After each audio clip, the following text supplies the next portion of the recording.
Are you struggling for consistency in your sim racing? Does your iRating look like a roller coaster? If so, we have good news for you. The way to get more consistent is to first understand what you're doing differently than the professionals. And VRS is the answer. With our competitive subscription, you will have the telemetry, setups, tutorials, and everything else you need to fully analyze your driving. Our data packs and the ability to compare your driving with the best in the world will show you exactly where to adjust your inputs, change your driving line, and shave seconds off of your lap times. And our powerful and precise Direct Force Pro wheelbase and precision pedals are being used by some of the world's best drivers. All these champions agree that VRS hardware is not just the best on the market, it's also priced well below the competition. So if you're looking to upgrade to direct drive and the best pedals in sim racing, VRS is your answer. If you want to get better, get faster,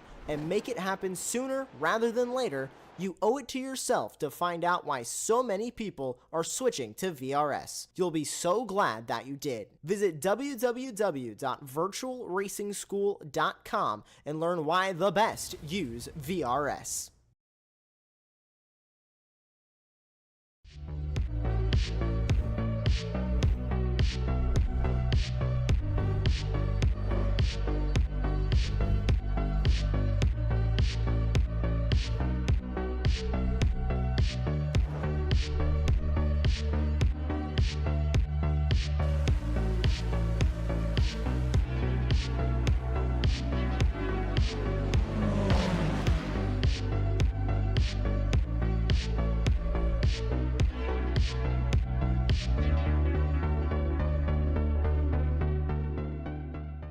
Ricmotech, high-performance sim racing equipment.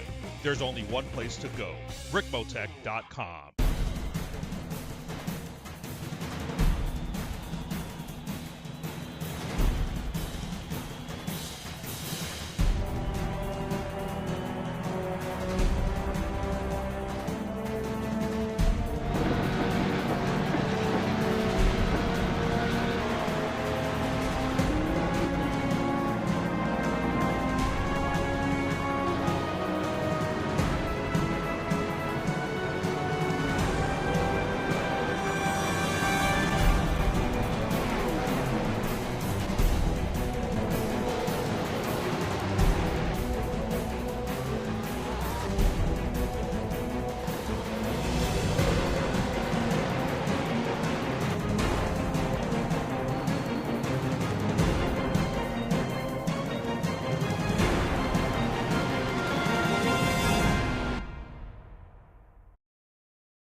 Good evening, everybody, and welcome back to Apex Racing TV. We are here for the Extreme Motorsports Ricmotech World Challenge, one of the best multi-class leagues in all of iRacing. It is round 5 of 7 of the 9th season of this league. I'm Tom Dillon. I'll be your commentator for this evening's action. It is Jonathan Grabowski in the production booth, and we're at the wonderful Watkins Glen circuit using the boot layouts of this track this evening. 3.36 miles in length, and it's 75 degrees Fahrenheit out there on the circuit. It's very cool conditions, overcast conditions, with quite a brisk breeze out there for the drivers to contend with over the course of the next few hours or so. This league presented by Performer, Texas Elite Graphics and Buttkicker. And well, we've got a sprint format tonight. Qualifying is about to get underway, and just to update you on how this sprint format is going to work. After our 15-minute lone qualifying session, we'll be having two 35-minute sprint races tonight, which is going to be interesting, considering this league often likes to run those longer sort of style racings. Here's Milan Harris. He's inside of the GTP class right now, currently occupying the top spot. His best lap time, 1:27.6, isn't quite going to be improved towards the end of this practice session. He has a little bit of a spin and out into the barrier. We've got about 2 minutes left of this practice session. We can have a little bit of a look through our field. Here's the Lamborghini of Michael Brooks driving for the wrong stuff. His best lap time at 1 minute 43.6. 3 classes out there on the track today: GTP, GT3 Pro, and GT3 Am. And it seems to be a pretty fair attendance across the 3 of them. Will be interesting to see the battles as we go on through this slightly punchier format of racing than what we're perhaps used to here in the Ricmotech World Challenge. Jeff Brooks leading the way here in this practice session for the wrong stuff inside of the GT3 Am class. His best lap time 1:44.0. So only about 4 tenths of a second in it between the top runners in our GT3 Am class and our top runners inside of the GT3 Pro class. And in fact, Brooks is fast enough to go second in the GT3 class overall, sort of. So, not expecting any fuel stops today. That's another important thing to keep an eye on, and that possibly is going to be what sets this race apart. It is literally a full sprint. I mean, 35 minutes is quite a significant amount of time for a sprint, as we ride on board with Tanner Dibble. He typically expects a sprint to be about 10-15 minutes long, but here we are with a 35-minute sprint race.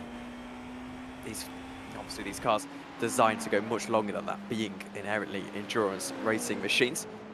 And I think that's going to make it very interesting, because your tyres will start to drop off towards the end of that 35-minute race, I am sure, depending on what you choose to put on, what compound you choose to use. Marlon Jones here, 13th at the moment, as we get to the checkered flag in the next 30 seconds or so of this practice session.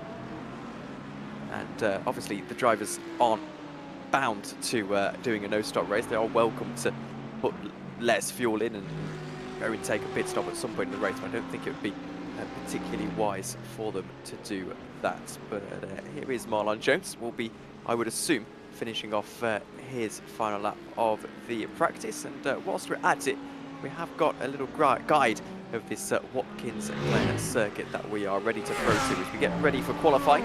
Let's take a look at all of this circuit in all of its glory.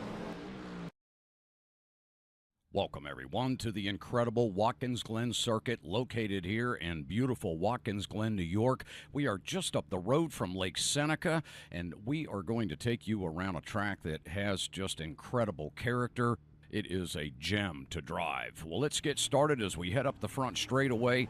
Pit area to the right, main grandstands to the left as we get ready to tackle this 3.45-mile road course. Across the stripe, we'll head down into this very fast entry of turn 1. It is known as the 90, and it is a very tight right-hander. Very busy at the start of races here, as you can imagine.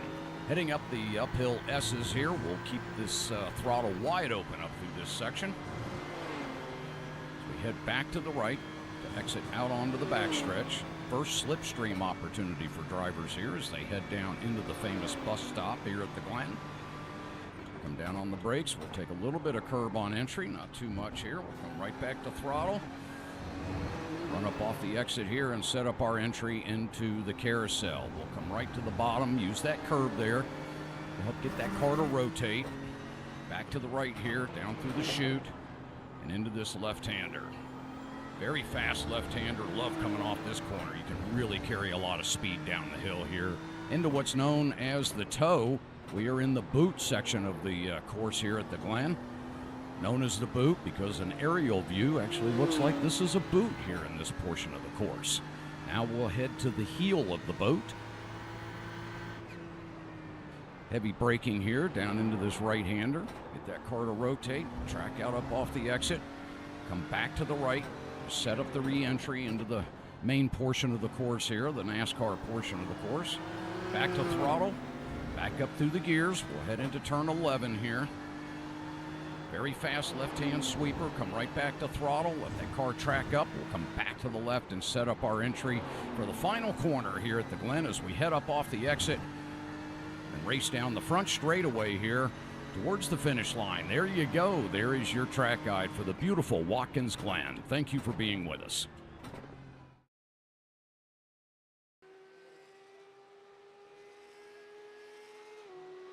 So that's a guide of how you attack this 3.3-mile Watkins Glen circuit. We can go back down to the track.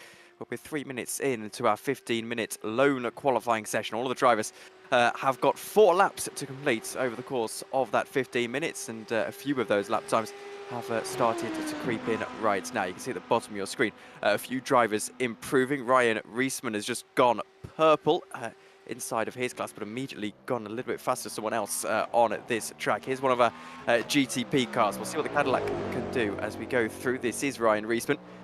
See what he could do in terms of that timing tower. I don't believe there are too many lap times coming just yet. On board, it goes with a fast left-hander out to the back of the circuit.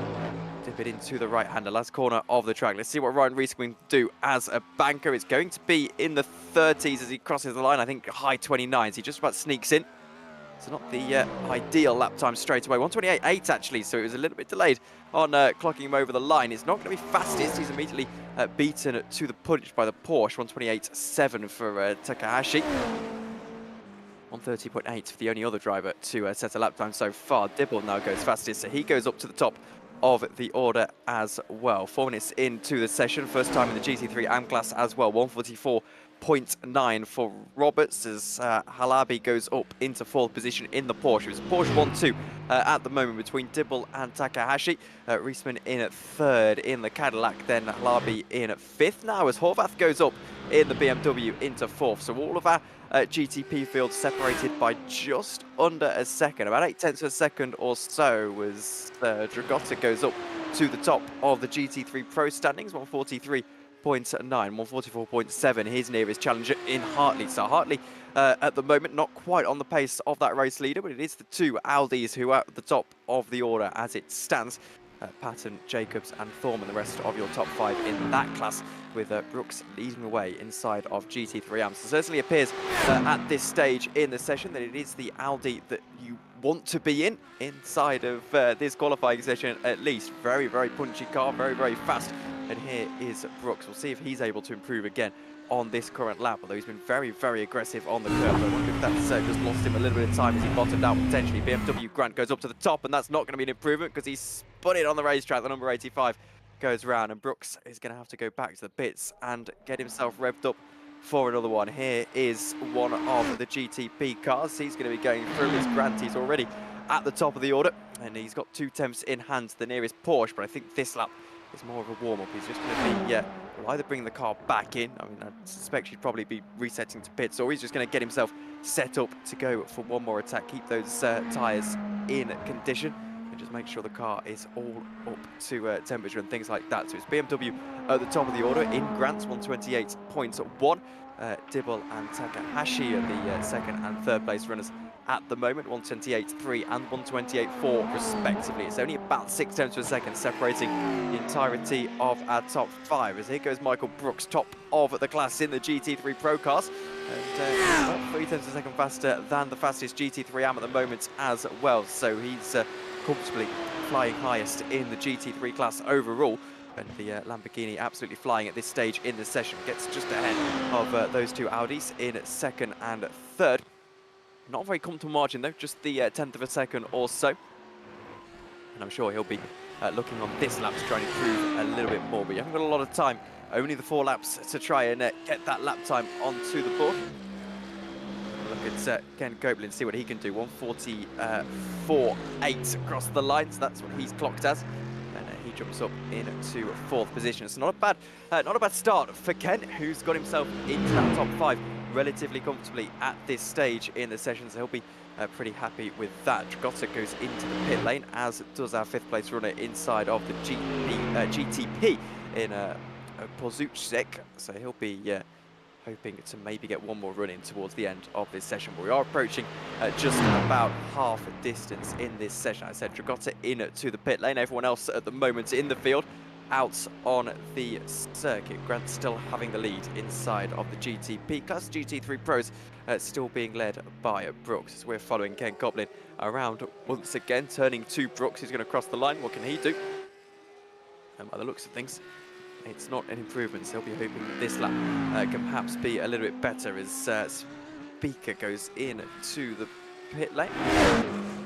As we see Dibble, who's gone fastest in one of the sectors, fastest in the last sector as well, and fastest on the timing sheets overall, 127.9. So he's 2 tenths of a second faster than Grant in the BMW in the 2nd position. So Dibble at the moment is looking pretty good for his money. First into the 27s. And well, I would suspect he's going to try and do one more lap here. We ride on board with the Porsche the right-left chicane, really attacking the curbs, getting very close to the wall on driver's right, then now down into the right-hander. Car is going to meander out to the far part of the track where you go down into what I believe is classed as the boot section here, down to the left-hander, keeping the car nice and nice and tight to the left-hand side. Now setting himself up using all of the track. It's particularly difficult to find here as you go down into the heel of turn 8, then it will be 9 and 10 coming up. See what he can do at the moment here as Takahashi, sorry, goes up to the top of the order. He's actually only 200ths of a second or so faster than Dibble at the moment, so Dibble needs a slight improvement to get himself back up to the top of the order. Could not be closer to the top of the order as it stands, and to be honest with you, Butler is less than 1/10 of a second behind himself. He's only 200 of a second behind on our top two, so it's very, very close in the GTP classes. Here he goes. Dibble looking at to improve once more. His sector time's on fantastic, and it's not going to be good enough to improve on his best lap time at the moment. Jeff Brooks was going to go fastest, but makes a bit of a mistake inside of the GT3 Pro class. He can't improve from his 143.8, but does look pretty comfortable in that position at the moment. Jeff Jacobs, he is improving, has gone green in all of the sectors, but I think he's backed out of his lap and comes into the pit lane, so he's not quite going to improve there. Obviously wants to get out, but possibly one more into the last 5 minutes or so of this one. So the rest of the cars out on the circuit at the moment. Brooks, Tragotta, he's improving. Brown, Steiner and Vidal all out onto the track. Tragotta, Hartley and Coppelin will be taking part in the rest of this session as well. Grant and Takahashi, the GTPs, are also keeping an eye out for them because they might be improving at some point in the next few minutes or so. So we can breathe as we set up the last couple of runs in this session. Been a very hectic 5 minutes or so. And Tragotta right now is out on the track. A creative interpretation of track limits there on the left-hand side. I'm not sure what the track limit rules are. I'm pretty sure we're running whatever iRacing classes and cut detections. As long as you can get away with it in iRacing, you're pretty golden. Takahashi goes into the pit lane as we still look at Tragotta trying to improve that 1/10 of a second that he needs, but I fear his lap time's not fastest enough. Yellow in all of the sectors, and the final sector, by the looks of things, is going to be no different. So Leandro Tragotta stays where he is for the time being, as Brooks is on a flying lap, and he is flying purple in the first mini sector, purple in the third mini sector. Let's see what he can do, because he wasn't better in sector 2, and for sector 5 isn't better either, and he's just a little bit of a ways down, but he's pretty comfortable, 4/10 of a second ahead inside of the GT3 AM, and by the looks of things, we've still got a few more cars out on at the circuit. Robert Hartley in third position at the moment, as Leandro Tragotta actually is ready to jump in for an interview, so I believe we'll drag him in a moment. He was our designated pre-race interview, so we'll have a chat with him as soon as possible, but right now we're watching the end of this qualifying session where Robert Hartley is improving in all of the sectors but the first, and isn't quite able to get a lap time faster than his 1:44.0 to start with. He'll go out for, I would assume, one more flying lap at the end of this session. Only the 4 laps available to the drivers, of course, throughout the course of this 15-minute session or so. Divac is in 6th position. He's also out on the track. Dominic Ford went fastest in the second mini sector. Here is Dre Divac. Let's see what he can do. GT3 AM winner last season, if I'm not mistaken, and now he's up into the GT3 Pro, 6th at the moment in that class though. See what the Porsche can do. He is the highest running Porsche, and it's not quite the fastest Porsche. The fastest Porsche at the moment is in GT3 AM. But certainly a day to be in a Lamborghini or an Audi, judging by how the top 3 are. But obviously Speaker doing pretty well in GT3 AM in his lap time, 1:44.5 inside of that Porsche. Let's see what Dre Divac can do as he gets up to the line. And by the looks of things, he's not quite going to improve. It's a 3:30 lap, so that's not going to be fast enough. I believe that we are ready as well to drag in Leandro Tragotta for our pre-race interview. Leandro, welcome to the stream. You're our pre-race interview for the day. First of all, how have you found that qualifying session? Leonardo, sorry, I got your name completely wrong. All good, all good. I mean, it's okay. I mean, it's second place. I'm on the front row. That's where I want to be, and I got my teammate right behind me, so maybe we could work together and get in front. That's good stuff. So you're second place at the moment in GT3 Pro, and you've got a new car in the Audi instead of the Porsche. How are you finding it? It's been a struggle. I think we've got a little unlucky with the BOP, with how straight line compares to the other cars. But it's been a learning cycle, and I think we've got used to it over the course of the season. And overall, I think it's a pretty good car to drive, and it's quick here. I think the track conditions are a little different from yesterday's practice, so we were all, I think, a little faster yesterday, but still.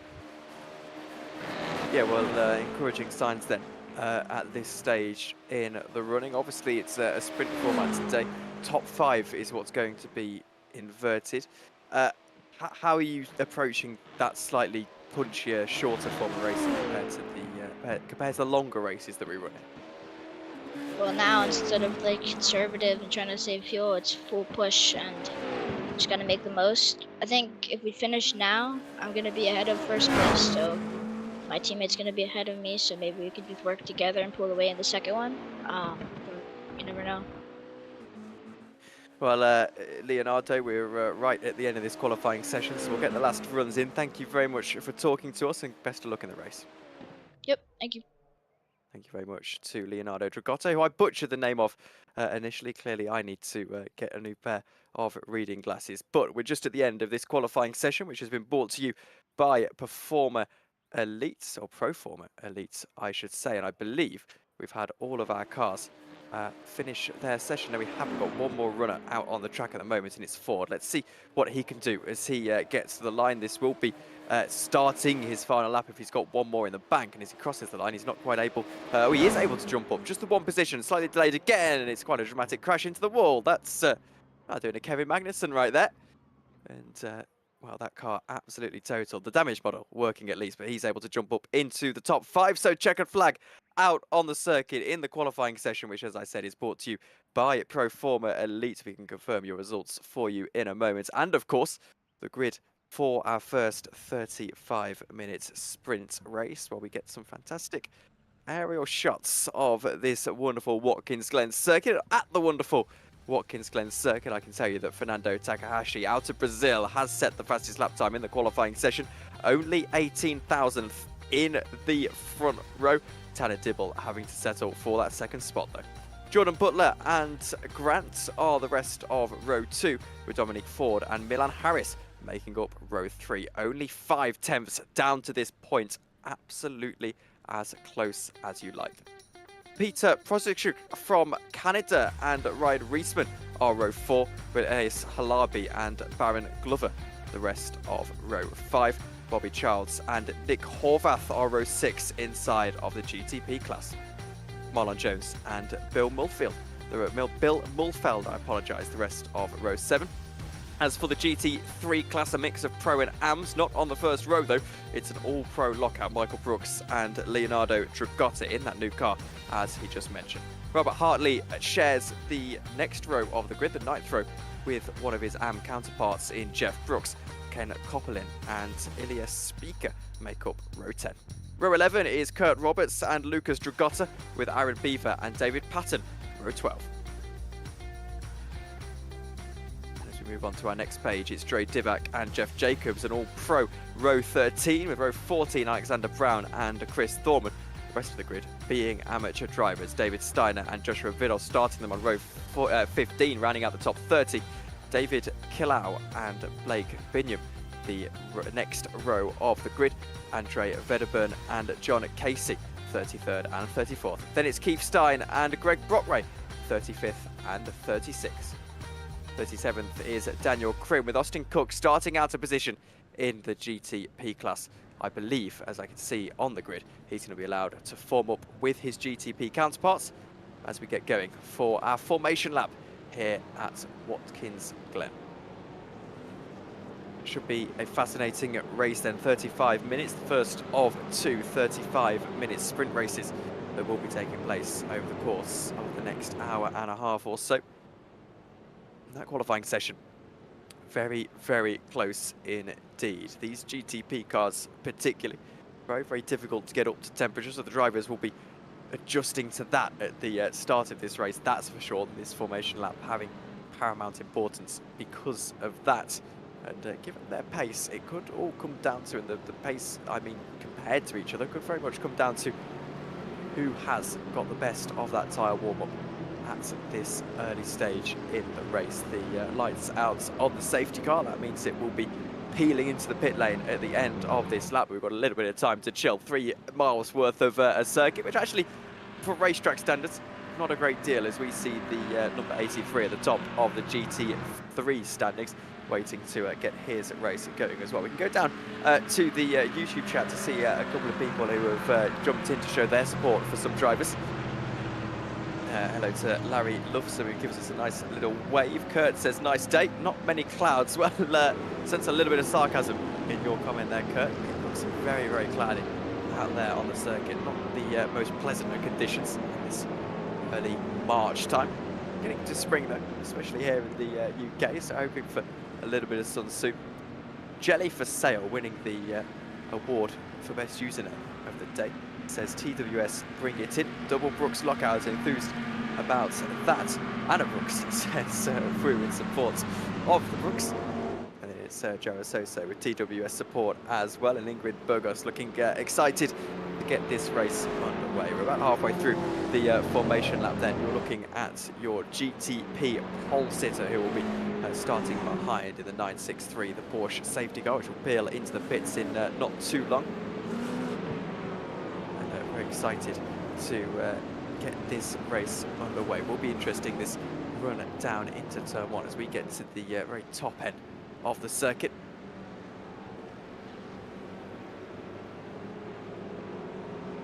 At this pace, always a very leisurely formation up. But I am surprised actually to see the drivers not weaving as much as you would expect. There's a little bit of session information on the right hand side of your screen. Starting at 1:45 with pretty cool weather, 65 degrees Fahrenheit, I'll be honest. I'm a Celsius man myself, but from my understanding of Fahrenheit, that's not the warmest of temperatures out there on the circuit. We're getting ready to go 2 wide then, and getting ready to get this race underway. Very excited for this one. It will be the GTPs who get us started first of all, make their way around the final corner here at Watkins Glen now. We get ready to go racing. Ignore the iRacing lights. They do not get this race underway. Instead, Fernando Takahashi is going to have to wait for the call, and the call has been made by the sounds of things, and the Brazilian flies into the lead of the race down into turn 1. There's a bit of a challenge on the inside line from one of the BMWs trying to get up into 3rd position in the end. It looks like he's managed to just about do that. So Fernando Takahashi from the lead of the race is going to do exactly that, I believe. Actually, I apologise, it's Dibble who's got the jump down into turn 1. So Dibble just about able to squeeze into the lead off the start. He gets the better of the start, and Fernando Takahashi in that car in the 963 as we've got a spin straight away and a crash into the wall. One of the Porsches on the left-hand side, driver's left into the wall, and that, by the looks of things, is going to be his day done, or at least into the pits for a fast repair quickly as the GT3s that get underway as well. Waiting to see how this gets underway. By the looks of things, the Lamborghini has held on to the lead just ahead of that Porsche in its 2nd position. A dramatic start to this race. I'll hope that Porsche is out of the way as we've got 3 GTPs already into the pits as there is a challenge for the lead. Here we go down into the chicane. Looks like Dragotto in the Audi is going to go to the outside line. Brooks goes to defend, and he does defend as they jump across the curb. The Audi gets it all wrong. That's going to allow 3rd place. Hartley's trying to get away through. It's into the grass. Goes Copperlin, I believe, not Copperlin, it was Dragotto who goes into the grass. Brooks getting through inside of the GT3 AM-Class then as well. So he'll be pretty happy with his progress, getting up into 2nd overall. So that was an interesting start. I think the Audi getting himself a little bit starry-eyed there into the braking zone for the chicane and losing out to one of our AM drivers who'll be doing his AM points a world of good. Dibble then in the Porsche, if you are just joining us, got the jump off the start. Something must have happened to Fernando Takahashi because he's fallen all the way down. I think possibly a disconnect of some description, because Dibble goes into the lead and Butler goes into 2nd. Let's have a look at the GTP crash then. On the inside line, that Porsche just meanders out to the right-hand side of the circuit and totally collected Austin Cook. One of the worst results out of that. As we go back to live pictures, not the ideal situation at the start of a 35-minute race, which will run to a maximum of 100 laps. I don't think we're in too much danger of running to the laps though here with a 35-minute race, as we've got a battle going on inside of the GTP class, and it's between Glover and Grant. BMW versus Acura, and at the moment Glover seems to just about have the better of it, as just behind him is, or just ahead of him rather, is Ricmotech. There's all three cars in the way then, so Grant will be trying to attack Glover, and then just ahead is Ricmotech there. And at the moment Glover having to drive a couple of defensive lines. It will probably be the chicane that's the next major overtaking opportunity, or perhaps even down into turn one. Let's wait and see.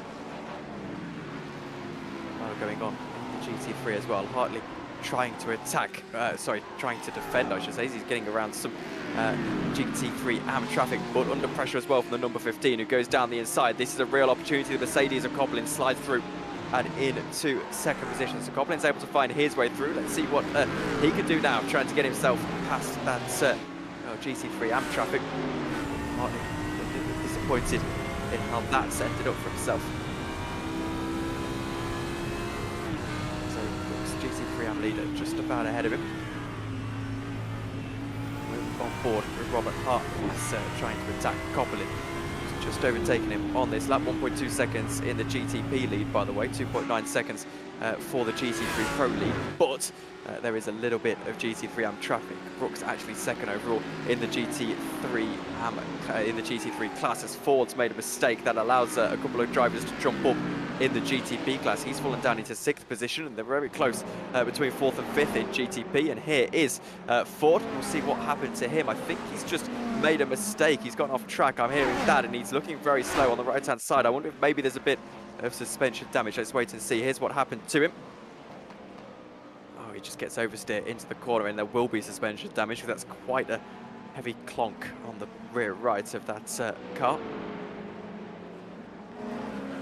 So Ford possibly in for an untimely entrance into the pits. Let's wait and see if he can get used to driving with that damage, as here's a battle in the GT3 AMS. It's between Beaver and Dragotta as they go down into the chicane. That inside is the Mercedes of Beaver, who's trying to get himself past the Lamborghini. Now there's contact, and the Lamborghini flies off of the racetrack on that inside line. I'm not too sure really what happens there. I think 2 into 1 possibly just not going. That was Patton, actually, one of the GT3 Pro drivers. He's into the pits.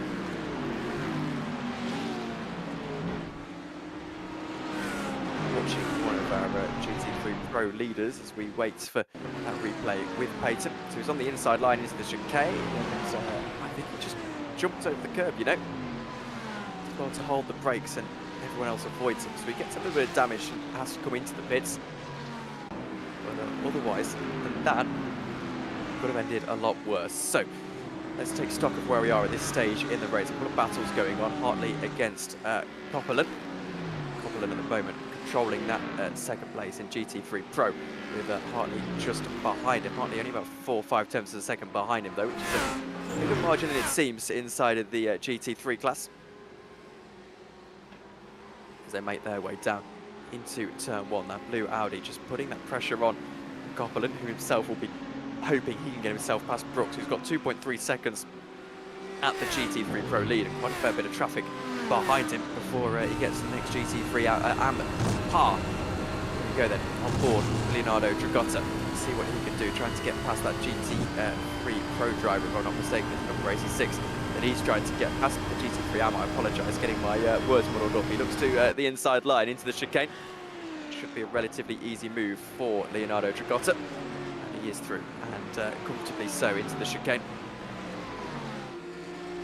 Hartley in 3rd position, still putting that pressure on Copperland. He's able to get away through. There's a battle for the lead in the GTP class as well. Dibble and Butler getting through some GT3 traffic. Dibble at the moment is under a little bit of pressure as that Mercedes is spooked and goes off into the wall on the right-hand side. Not really sure who that was actually that made that mistake. By the way, not an ideal situation for them. So Dibble now getting through traffic. I wonder if this is a case of his own pace versus a case of maybe that traffic has just lost him a little bit of time and it'll start to gain back that time. An update on your pole sitter, by the way, to Kahashi. He's in 8th position at the moment after rejoining this race, trying to go on a little bit of a recovery drive. So here is your leader again, getting through a couple of Porsches. Then it'll be a Mercedes up next. Board with the GTP, showing how this traffic management is working out for him. DNA Motorsports driver, his last lap time 1:30.9, so he's 1.11 seconds behind where he'd expect to be at this stage in the race, and as expected, he's gained back the 1.5 seconds that he had in hand on Butler in second position. 8 minutes gone in this race, then plenty of time to go, plenty of time for these moves to be made. Takahashi battling with Grant, that's a battle to keep an eye on as they're battling with Glover as well. All of these GTP cars trying to get themselves through on GT3 traffic. It's very, very close. They'll be 3 wide for a moment. It's trying to get it all sorted out. Past the BMW they go. They all go into an orderly line. They go through the chicane. Glover's still at the head of this little train inside of that Porsche. The 2 BMWs, in that Acura, the Porsche and the BMW just behind him as they get through more GT3 traffic on the outside line. They go this time very, very close. And I think Grant is going to try and start to have a look at Takahashi. He should have been starting on pole position as we go down into the next right-hander, trying to get his way through in the BMW. As now there's a little bit of a move on the outside. Goes Takahashi, trying to get himself into that spot, into 6th position it will be. Goes to the inside line, a bit of traffic involved as well. This will be interesting. The Brazilian looking to slide his way through and into turn 1, makes the move, and off the track briefly goes the Acura of Glover. That's going to allow Ricmotech, by the looks, not Ricmotech, I apologise, going to allow Grant to go through. So Grant gets through on Glover as well as the Mercedes sort of slices them in half. So it goes Takahashi, Grant from Glover, but it's not just over yet because they've got plenty of GT3 traffic to start to contend with it as we go down into turn 1. The battle is going to resume as here goes Grant looking to the outside. Inside of that BMW, the Acura of Glover is prowling behind. Takahashi forced to take the inside line as he goes down into turn 1. It's going to be so close between Takahashi and Grant. The BMW all over the back of that Porsche is currently being driven, the number 23, by Takahashi. Goes to the outside line. It's going to be very, very close again. The GT3s are all playing ball, and by the looks of things, Takahashi isn't going to be under immediate threat down into the chicane, so he can hold on for the time being. 10 minutes into this race, and they get around now Brooks, who's in the lead of the GT3 Pro and the overall GT3 race. Interesting battling going on between these 3 drivers. As we can go down to the YouTube chat as well, as we see Copeland under pressure from Hartley at this stage in the race, and putting pressure on the leader of the GT3 AM class, which is Brooks in the Audi. So trying to get past that GT3 AM traffic before he loses too much time battling the car just behind him. It doesn't have too much of an effect on his race, but I'm sure he'd like that position gain just so that he can put that GT3 Pro car well and truly behind him. It'll be interesting as well. They've got a pocket without any immediate GTP traffic, so he's got a couple of corners to try and really start to put that pressure on. But even though we are in a sprint race relative to what we normally run inside of the my apologies, I'm trying to get my words out this late stage of the Ricmotech World Challenge.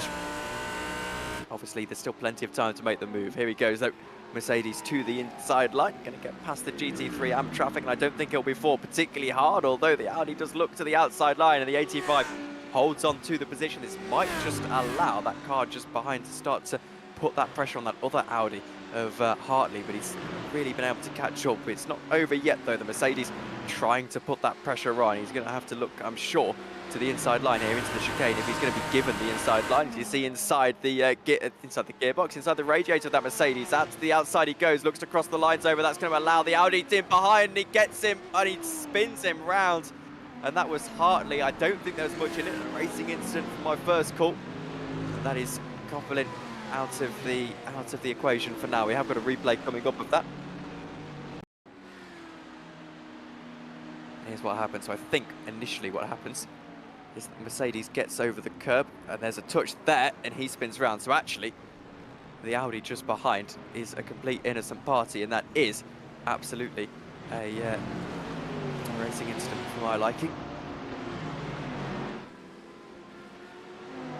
And that does allow Hartley to now start to chase after that GT3 AM leader, and of course start to put the pressure on Dragotto, who I believe has been able to get through as well. So let's wait and see how that battle starts to form. Only 6 tenths of a second between Hartley and Dragotto. This is second and third in both of our classes. Here's the overall standings, the relative standings rather. So Dragotto's 6 tenths behind Hartley. Speaker is 9 tenths of a second behind Hartley. And we'll wait and see how that battle starts to form. For my liking, Dragotto possibly a little bit faster, and actually Hartley going to have to do a little bit of defensive driving here down into turn 1. However, has it collected up just ahead of that Porsche for the time being, and we'll hope to use a little bit of the power in that Audi, which I'm hearing is not quite as powerful in the straight line as the Porsche with the new balance of performance. Let's wait and see if that is the case here on board with Eddie Speaker for Rockefeller Racing. He'll try and get himself down the inside into the chicane, I'm sure, if he gets the overspeed. He's got a lot of overspeed, but is sensible. Backs out of the throttle, down into the chicane. Try and prioritise his run out of the chicane, but by the looks of things, he gets it a little bit more easily. Just an update on our GTP battle. It is Dibble in the lead at the moment, Butler in second, Harris in third. That's your top 3, top 5 being ran with Perushek and Ricmotech. So that's how it's working. We've not too many battles going on. Maybe Ricmotech and the car just ahead of him, the other Cadillac, going to be battling at some point in the next few moments. But everyone else otherwise seems relatively spread out, particularly from the leader, Dibble getting 3.7 seconds. So as I expected, he's starting to run away with this race.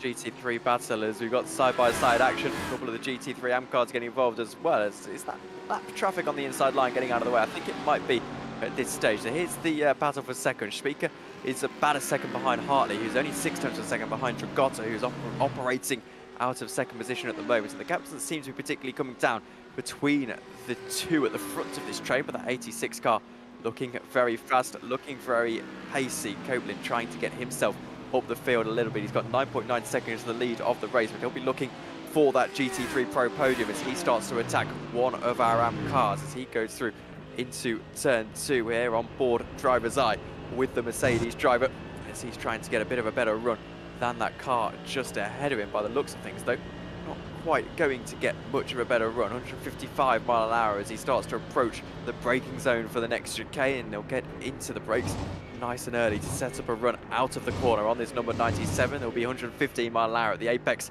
of the corner. Now on the brakes ever so slightly. The 97 gets it a little bit wrong. That'll allow this Mercedes back into the equation, I'm sure. Goblin needs to get himself through as soon as possible. Looks at the inside line, sets himself up. The door has been left open for him and he's going to accept the invitation, but not without a little bit of resistance as back on the inside line goes that AM car. Onto the outside is Copeland, around the outside, makes a very, very brave move, and by the looks of things is just going to squeeze ahead. So Copeland is through. It won't be a position in class, but it will be a position overall, a one step closer to that podium, which you'll be hoping to regain, possibly carrying a little bit of damage in that Mercedes car. I don't think I'm behind at this point. It's about 3 seconds to catch up to the cars ahead, so he'll just be hoping to try and get the hammer down now and start to really attack if he can do so.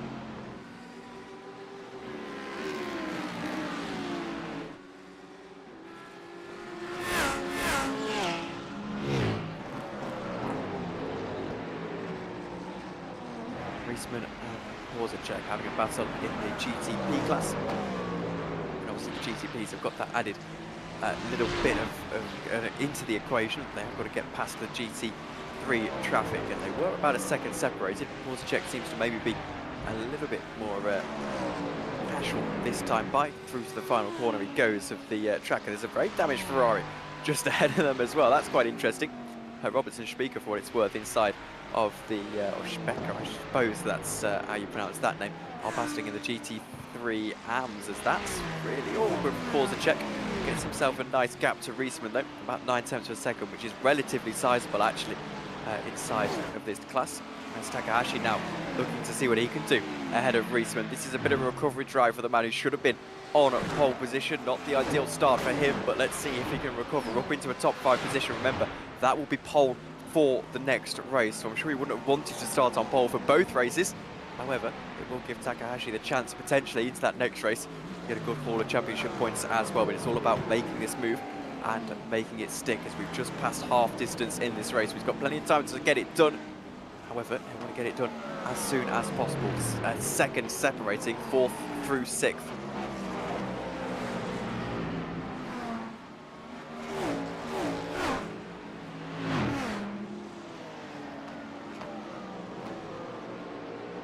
Takahashi still plugging away at the lap time, so those 2 cars just ahead of him, but not really an overtaking spot here. All the way from sort of turn 5 down to turn 10 even. You're not really expecting to be able to make too many overtakes around here. Really down that main straight that you're looking to do it, as they get past some GT3 traffic once again, and Takahashi is all over the back of that Cadillac just ahead of him. This is going to be interesting down into turn 1. It will be very, very interesting. A bit of GT3 traffic involved as well. I don't think Takahashi, as you can see, on board with him as well down into turn 1. Here's actual Simrig getting himself into the corner nice and early. Will look to set up his exit, but I think the Cadillac gets a slightly better exit than the Porsche as they go down into the, well, on the run up into the chicane through turn 3, 4, down to that chicane. Let's see what Takahashi can do. The problem is that Ricmotech's got a nice handing of slipstream from Porsche just ahead of him as well. Out to the outside goes Takahashi, trying to set himself up for that run out of the chicane, but by the looks of things, the 2 cars ahead of him just a little bit more collected than he is at this stage in the session. The GT3 car on the inside line will get through that very quickly. This Porsche now could be what really costs him. He has to be aggressive, is aggressive, and is able to get through without losing too much time. But the important thing at this stage is that he's not really able to get himself ahead of that car ahead, or really start to put pressure on the car ahead of him in Porsche as well. But that traffic that's coming on start to change that a little bit. 20 minutes into this race, and by the looks of things, Takahashi just falling behind that Mercedes just a little bit in the GT3 AM class, and that's lost him about 5/10 of a second. Ryan Ricmotech looking very calm and collected behind his Simrig as he's trying to slice his way through this GTP traffic. You're watching Apex Racing TV with 20 minutes gone in this race, as this is the move. Takahashi looks to the outside line. There's a Mercedes in the way, and that Mercedes is going to get in his way as well. He has to go to the outside onto the grass almost for a moment, as now I think Ricmotech looking to follow Porsche through into turn 1. He's been held up by one of the Audis. This is going to be the run. This is the opportunity for Takahashi to try and get himself through. He's got to run all the way up the straight, down into the chicane they'll go, and Takahashi now with the best opportunity of the race so far, but has his Porsche got the straight line speed to match that Cadillac just ahead of him? Down into the chicane they go. Going defensive is Ricmotech. Here goes Takahashi to the inside line. He's going to force Ricmotech to go late on the brakes, but actually gets on the brakes much earlier, jumps out of it, and Ricmotech is able to find his way through. So Ricmotech with a very, very staunch defensive manoeuvre.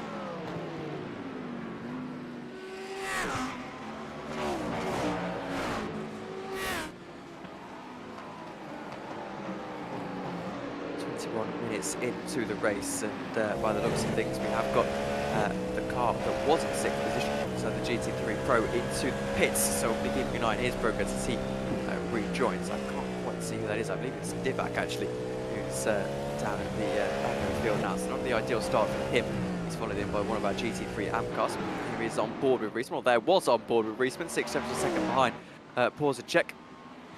And actually, it's about even between the car ahead of him and the car just behind him. So right now, these three not looking to work together. I don't think that's fair to state.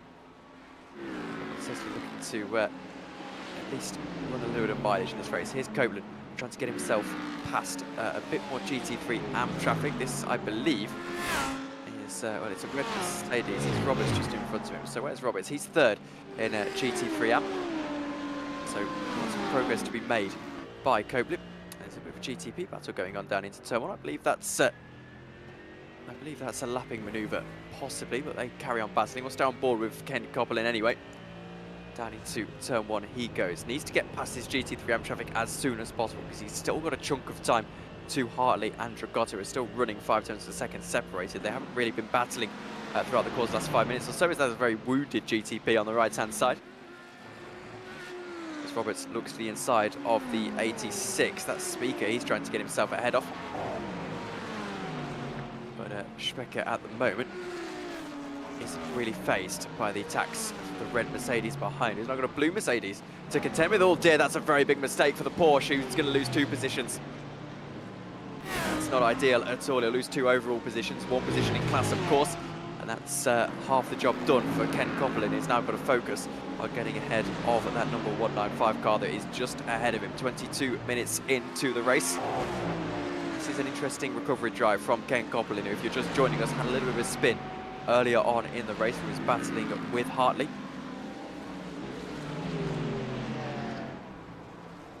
As Ricmotech under a lot of pressure, as here goes Takahashi out to the outside line, looks for a switchback out of turn 1. It's not really a place you can make a switchback, but he's got a flying exit out of the corner. So now we'll have to just focus on the raw engine power, which I don't think is as good as the Cadillac being driven by Ricmotech, who flies away the second that the car behind him hasn't got slipstream. Let's wait and see what they can do into the chicane. Takahashi going to have to get his braking point perfect as the Cadillac goes into the grass ever so slightly, but gets himself ahead. So I think right now what that's saying to me is that Takahashi hasn't quite got the straight line speed of that Cadillac, and that's starting to play into the hands of Ricmotech, who knows if he can put his car in the right places at the right time, he should be able to defend pretty comfortably ahead of the Brazilian.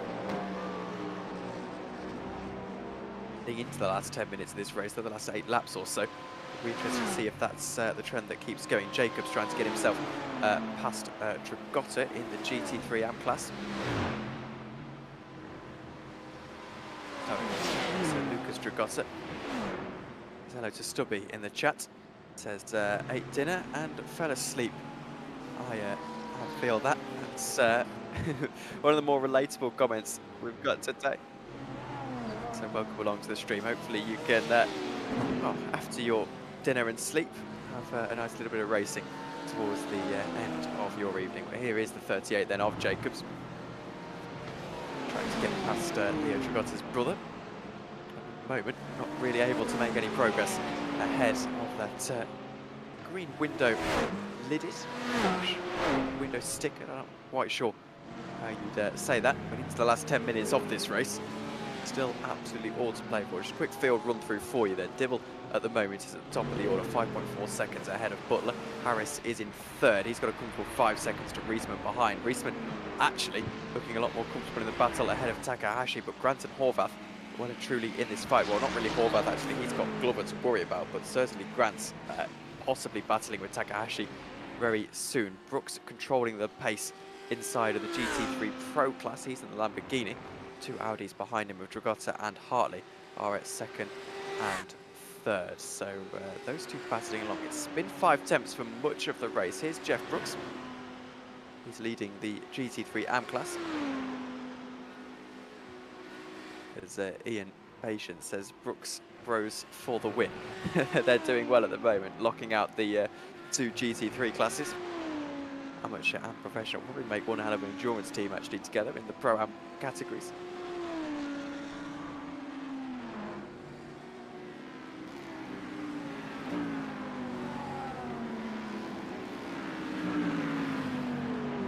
Ryan cars battling for 2nd and 3rd. Dragota and Hartley, they did say they had a desire to work together at one stage in this race, and I'm sure that working together has to come to an end at some point. However, with GTP traffic in between the two of them, there won't be any battling immediately. Hartley just behind his teammate Dragota, the young gun who seems to know what he was talking about when he spoke to him just before this race got underway. Adjusting to that new car, the Audi, instead of the Porsche. If you didn't join, if you weren't with us, I should say, when we had that conversation with Dragota, Leo was saying that actually the Audi, a big challenge for that team to set up. It's got a little bit less kick in a straight line than the Porsche does. Speaking of the Porsche, it's a battle with a Porsche. It's Roberts, Copeland and Speaker. It's the battle we were watching just before. Copeland getting himself past that red Mercedes and now trying to fly on. As here goes Roberts into the pits. That is interesting, because you only do that if you've got damage inside of this race, or if you've underfueled your car. And unless he's looking for a very quick pit stop and a run to the end on fresh tyres, I don't really see much logic in this unless it's a drive-through. It could be a drive-through actually. 13 instant points available to you throughout the course of the race, and by the looks of things, Roberts has used one too many and got a drive-through for off-track penalties. So, all the times we've seen the drivers going outside of the white lines, that's unfortunately come back to bite Roberts, and not quite his race over and done with, but certainly his progress severely hampered. Now 5 seconds behind the next car, and Vidal catching up to him, 32 seconds behind the leader, only about 3 seconds behind Roberts. So disappointing for him. Gives a bit of breathing room to Coughlin though, as we see the two Audis working together once again. And back to Jacob, see what he can do. He's in a bit of no man's land at the moment. Divac behind him in the pits for an extended stay, 3 laps down. And then Peyton and Thorman both behind him out of the race at the moment. Only, well, into the dying stages, I should say.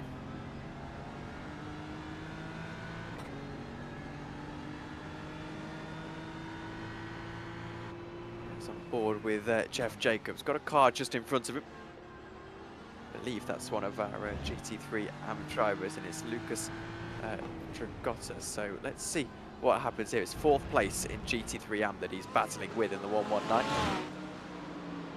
Try and find his way through in the BMW, but a bit of GTP traffic hampering his progress, or is it? He goes wide into that corner. Possibly gives the Porsche Limber a better run through. Two of them not really battling that intensely at this stage in the race, and the battle between GT3 AM and GT3 Pro Driver is never going to be as intense as inner class battles. You're not directly taking points off of each other, I suppose. Reisman and Takahashi still battling along. You can see lap 18, Takahashi was 7 tenths of a second faster. Lap 19, he was 4 tenths of a second faster. And lap 15, he was 4 tenths of a second faster. Here on lap 20, but lap 16 and 17 were particularly poor for him in the 30s for Reisman. 7 tenths of a second behind and 6 tenths of a second behind. So it's evened out over the course of the race, I think is my point here. Takahashi having the pace to put it on pole position. But not quite having the pace to get past Reisman just yet, who's driving a very, very good race. That Cadillac looking particularly wide from the perspective of Takahashi's Porsche.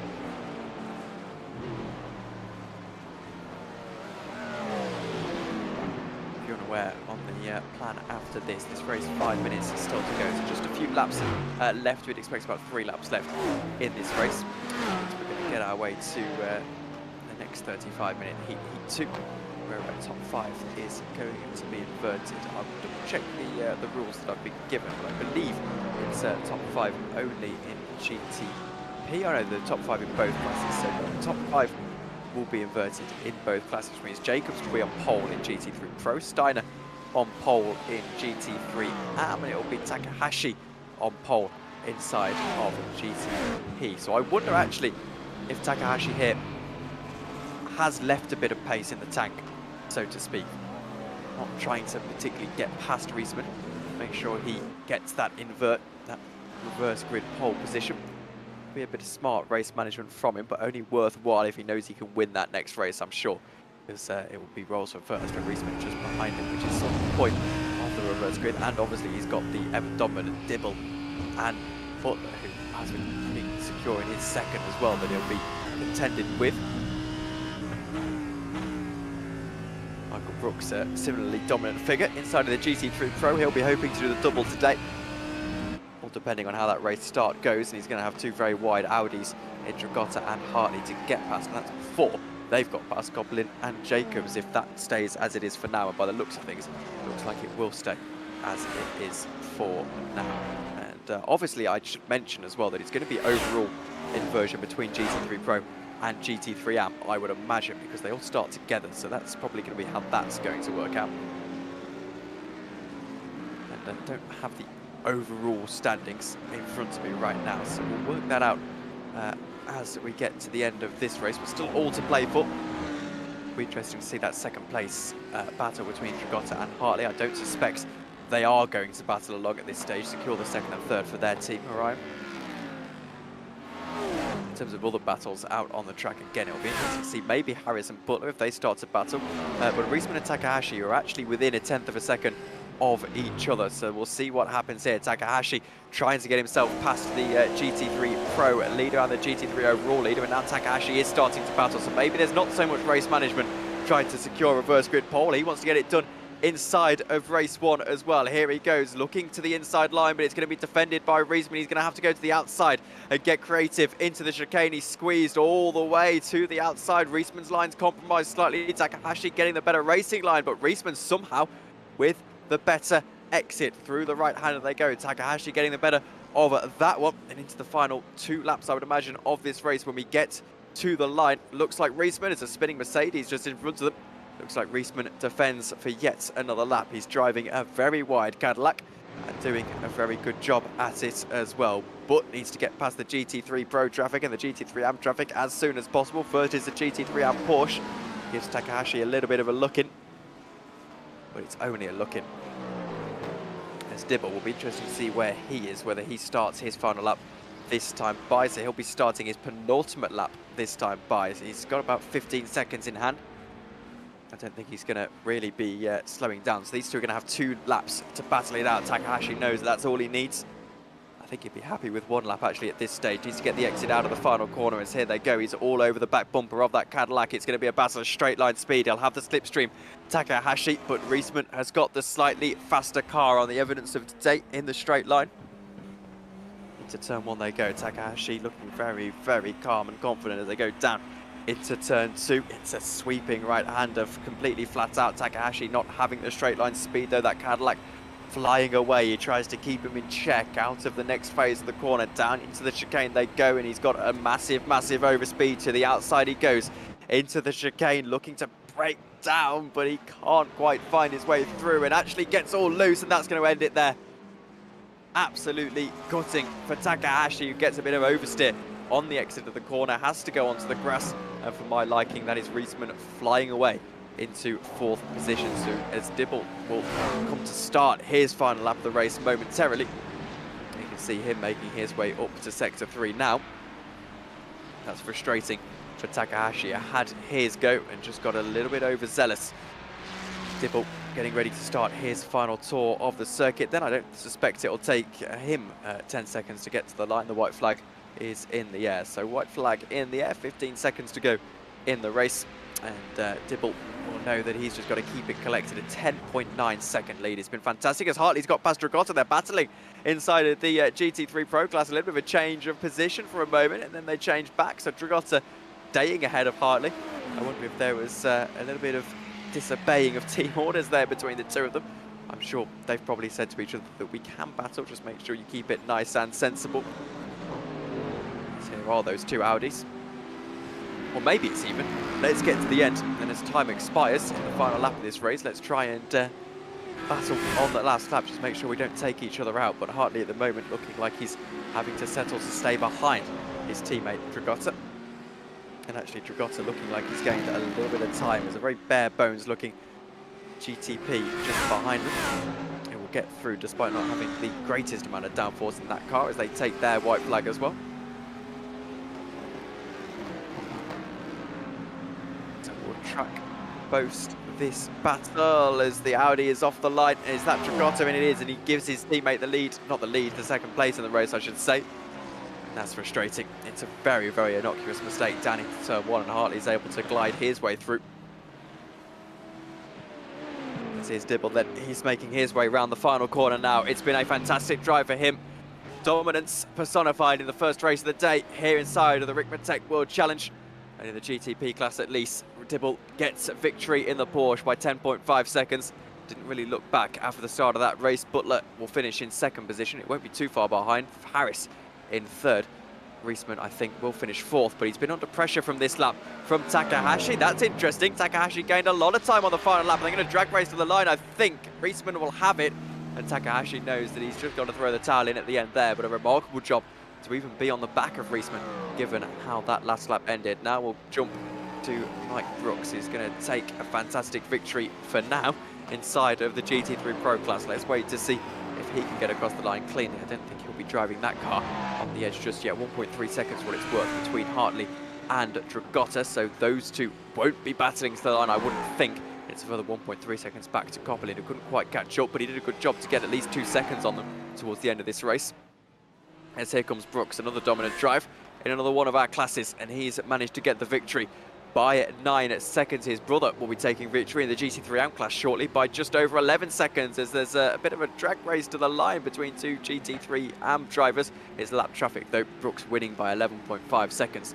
Really, really good result for him. As the rest of us stream across the line, we'll confirm your results in just a few moments' time. And other than that, a very entertaining race. 35 minutes the contest. And it will be about a 5-minute break once we get through our results before we get into the next one. We'll go to a break, show all of your extra bits. I think we'll take you through the track guide once more as well, and a couple of adverts whilst we're at it. But waiting to confirm the results, you have to wait for all of the drivers across the line for the results to be able to pop up onto the screen, if I remember correctly. I think we've got the majority of drivers across the line in any case. As Anna Brooks says, hell yes, the two brothers taking victory, GT3 AM and GT3 Pro, and they'll go formation on the formation lap, on the cool down lap, back to the pits. And so we go then, your results inside of the first race of the day for the Ricmotech World Challenge. When they pop up onto the screen, it's going to be a minute.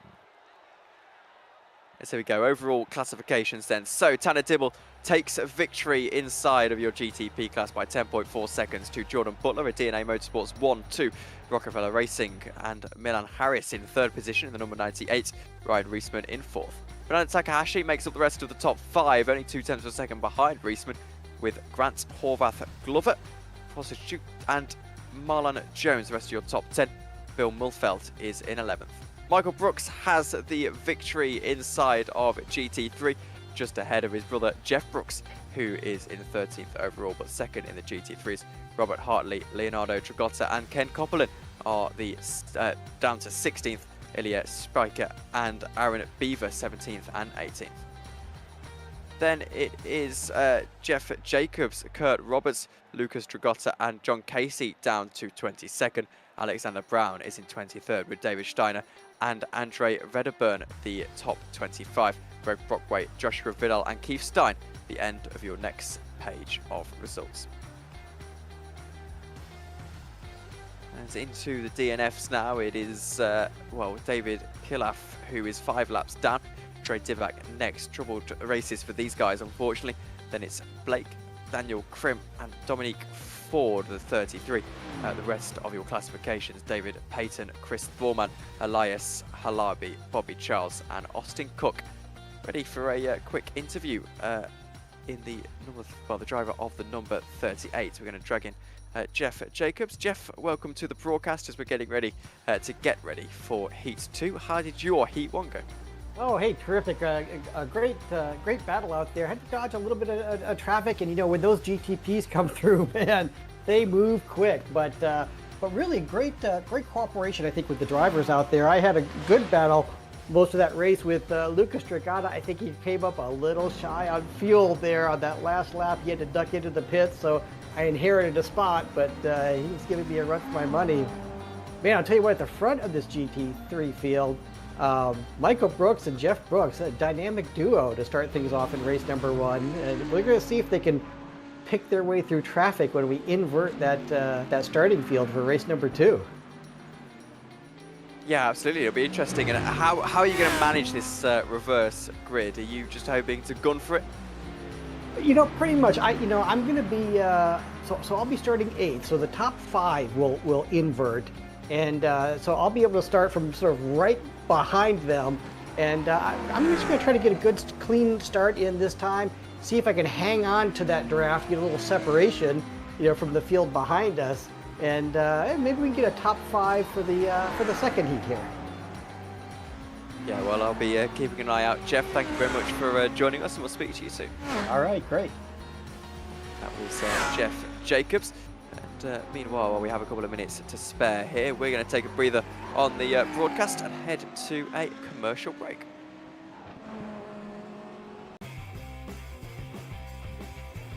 Ricmotech high-performance sim racing equipment. Whether you're just looking to have fun, train for race day, or become a serious esports competitor, Ricmotech has you covered. Hundreds of name brand parts.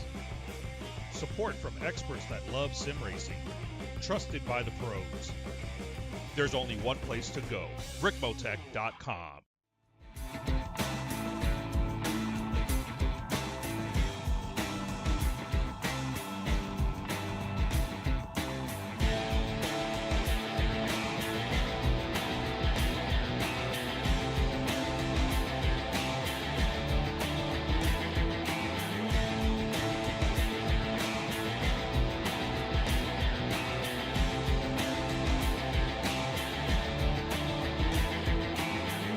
The SCCA Foundation is a 501c3 organization serving as the charitable arm of the Sports Car Club of America. One of the programs partially funded by the foundation is the SCCA Academy, an online learning management system used to keep real-life racing track officials up to date on the highest standards of race safety and officiating. Through this program, the SCCA Foundation is supporting the future of the best trained corner workers and event officials in motorsport. You can support these efforts at www.sccafoundation.org.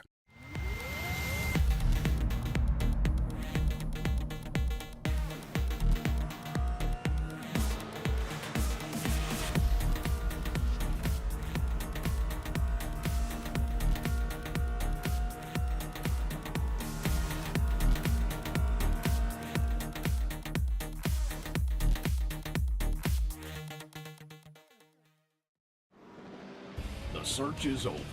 The most comprehensive league scoring solution is here, with the ability for multi-level championships, custom incident tracking, post-race time penalties, support for heats, drop weeks display, multi-car team scoring, advanced web widgets, rookie championships, a custom paint system, and load those results in seconds.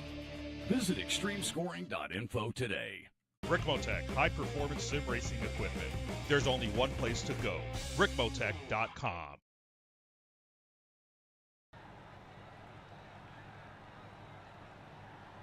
Welcome back to Apex Racing TV for the Ricmotech World Challenge. A fantastic race one just happened, and well, we're getting ready for what I expect to be a pretty fantastic race too. We'll get your grid in a moment. I'm Tom Dillon. It's Jonathan Grabowski in the production booth, and well, the cars are rolling off the line. The GT3 Pro and AM classes and the GTP classes.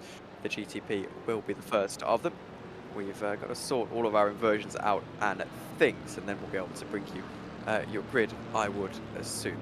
So let's take stock of where we were in that first race. It was a very entertaining affair. Pretty interesting to see how that one ended up, as all of the drivers make sure they get ready to basically manually grid themselves up. This is an interesting sight, actually. A bunch of iRacing drivers stopped on the grid to make sure they know who is starting where. And the reason for this, for those who aren't aware, is effectively because iRacing automatically defaults to starting you where you are from effectively the last heat, whereas we do it slightly differently here. Invert the top 5, so we've got to make sure everyone gets into their position as they are. You almost need an animation of some virtual marshal pointing at you as you go through. Should be a relatively quick process. All of our drivers perfectly capable of gridding themselves up, and then we'll get the second half of this formation up. The only thing that this sort of does is how difficult it is to bring a hypercar up to temperature, although I make this point actually. Obviously iRacing more aligned to IMSA specifications when tyre warmers are a thing, but either way it's quite difficult to get these hypercars up to temperature, or LMDH or whatever pedantic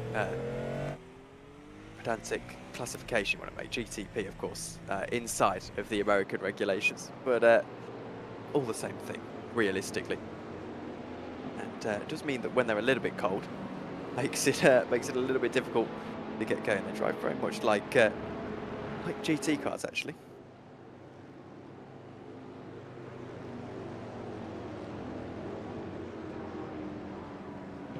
He's trying to dibble right here at the 5th spot at the moment, having won that first race. Wondering if we can get to our grid just to take stock of who's on pole. Obviously, it is going to be Takahashi, who is on pole position. As here we go, getting slightly wrong page, but we'll we'll go through anyway. It's quite difficult to get this all sorted out, so we do apologise for displaying slightly the wrong graphic there.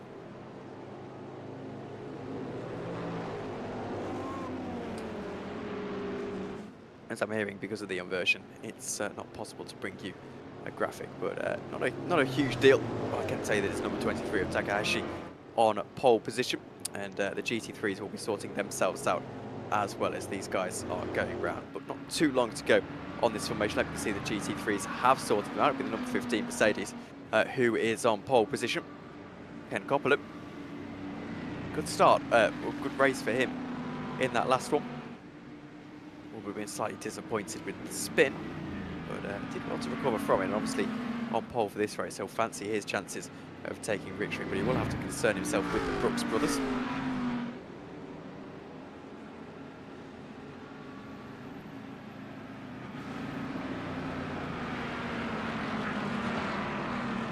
You can see the AM drivers in and around that battle. That will be one of the two Brooks inside of 4th position. His brother in the pro class, Jeff Brooks, in 4th. The other Brooks is in 5th. Go Brooks, go, says Ingrid Burgos.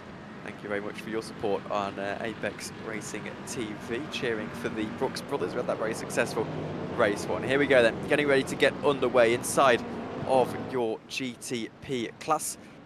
Reminder to subscribe to Apex Racing TV if you're around. We broadcast so many leagues that if you're ever bored, there's plenty of content to get yourself on board, I suppose. But here we go, race 2 of the night in the Ricmotech World Challenge, about to get underway. The GTPs will be underway first, and it is Takahashi who is on at pole position, looking to do better than he did last time round on that inside line as we get the call to green, and we are racing inside of the Ricmotech World Challenge for round 5.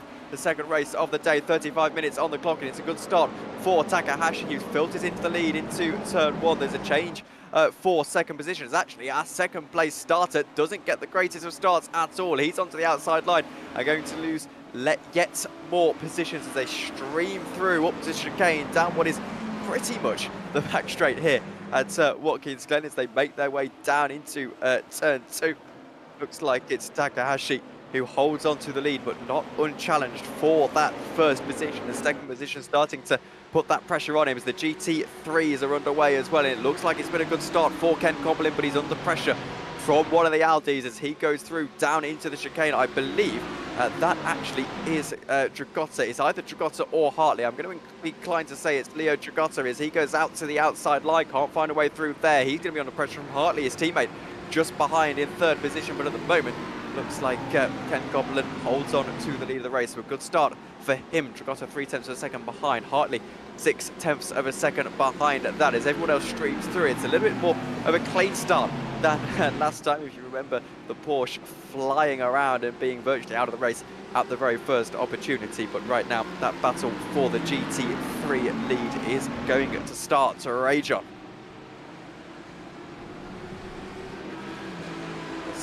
Dragotta trying to size his opportunity.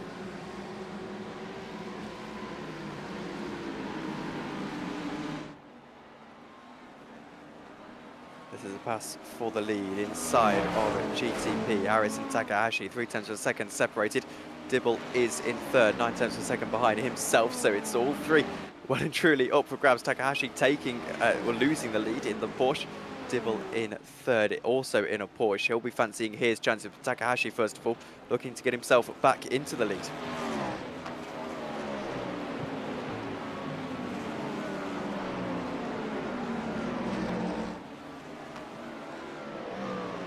And also a battle with Suchusa getting himself up a position inside ahead of Cook and Horvath. Horvath in the BMW falls down a couple of spots.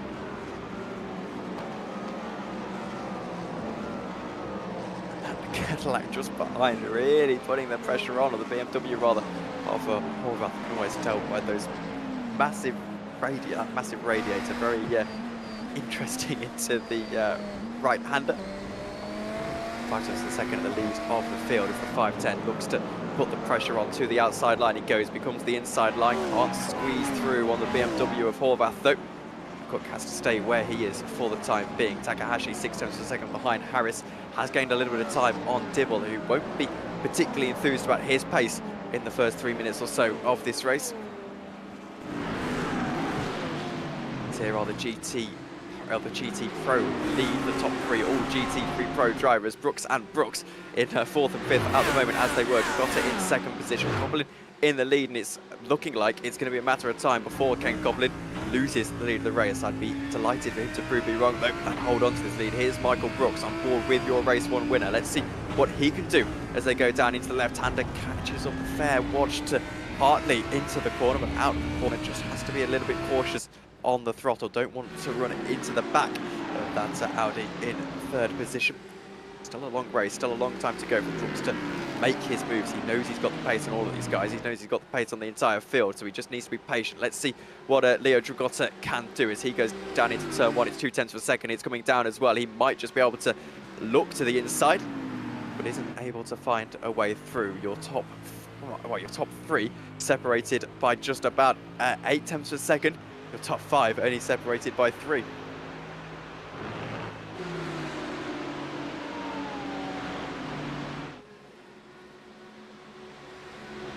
It's now the top 2 battling along. Here goes Dragotta to the outside line, trying to find his way through, but can't get through. It becomes the inside actually for the chicane.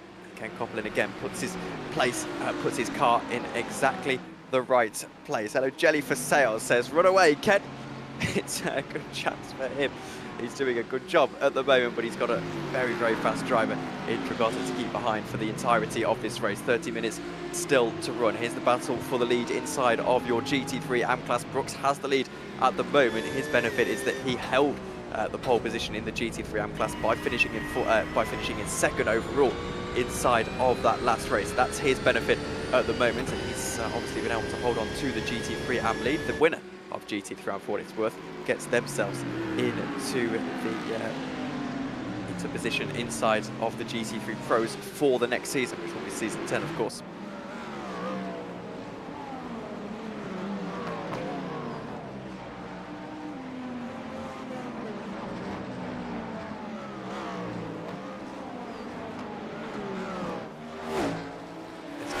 Fancies his chances with Takahashi, 2 tenths of a second in the battle between the two of them, but Takahashi at the moment isn't immediately concerned in looking at his wing mirrors. He's got a couple of car lengths in hand. 3 tenths of a second between the two of them. Let's wait and see what happens as we go down into the chicane. Not the chicane, sorry, the left-hander. This goes to show how little I drive Watkins Glen, dear viewers. Into the final corner we go, on board the fastest camera angle in the business with Tanner Dibble for DNA Motorsports. He tries to make his way down into turn 1, 6 minutes into the 35. Looks for his braking point, finds it, can't quite get the better run than Takahashi. Has to wait to the exit of the corner, and in fact, I think that Cadillac, that Porsche, I was going to say, packs a bit more of a punch than the Porsche, but obviously they're both in Porsches, so pretty even. All about the car setup, and look at the slipstream effect from Dibble. He's got so much pace in hand to Takahashi as he goes down into the chicane. He'll try and make the move, but for my liking, Takahashi has it for the time being. Let's see what he can do on exit as Cook gets himself past Glover.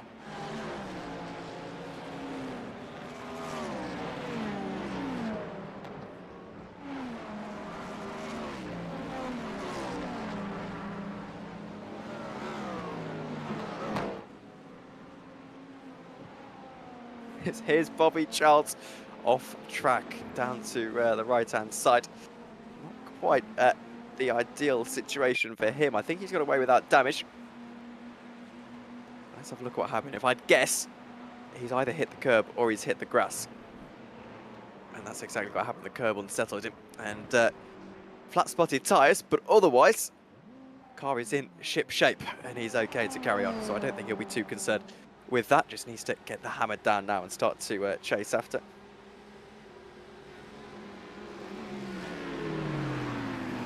Dragotta now 3 tenths of a second behind Ken Goblin. Brooks and Hartley 3rd and 4th. course of battle. Top 3 all battling along inside of the GTP class. I say top 3. Dibble's fallen behind because he got the worst of the GT3 traffic, but the GT3 traffic is why we've got this battle forming up, and Takahashi knows possibly that he hasn't quite got the pace to match Harris at this stage in the race, but he's definitely going to try and get ahead if he can do so. If the traffic just plays into his hands and he can get ahead, with about 27 minutes to go in the race, he'll have a good chance of defending it, I'm sure. Obviously a long time to go, and by the looks of things, Harris is perfectly comfortable in slicing his way through this traffic. Dragotta then in second position, 2/10 of a second behind. That's inside of the GT3 Pro class. We'll be keeping an eye on that, but here goes Harris to the outside. It's very close. Takahashi can't quite seize his own opportunity, having to wait, having to bide his time, and I think the concern for him is that with this amount of traffic just ahead of him, he needs to get lucky here in order to find a way through. He's going to certainly try it, tries to get alongside. He might be boxed in if he's not careful with the GT3. Plays it smart. No, he does get boxed in.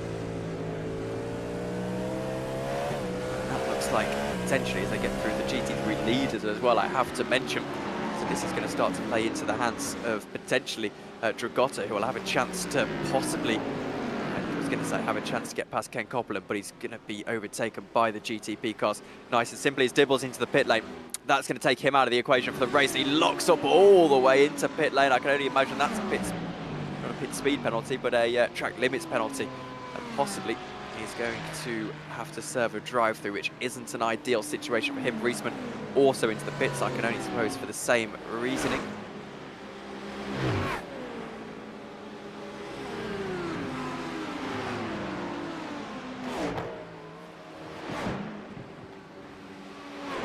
Down to the chicane, here we go, as Dragotta 4/10 of a second behind. He's not too far behind, but he's been behind for quite a while now. Needs potentially a little bit of luck with the GTP traffic to start to bring himself back into the equation. 3/10 of a second between our top 2 at the moment. Dragotta really wanting to put that pressure on a little bit more as they go down into the left-hander. He can't quite find a way through yet. He's absolutely going to have to drive this Audi within an inch of its life to try and get past Ken Copeland, who, to be credit to him, now to credit to Ken Copeland I should say, I thought he'd be overtaken much more easily than he has been right now. Brooks has got past Hartley. Don't know if we caught up with that, but that's going to unleash your race 1 dominant winner to try and start to chase after Dragotta. So from Dragotta's race management perspective, he's got to start to think about getting past Copeland as soon as possible. 10 minutes into the race, 34.5 minutes to go.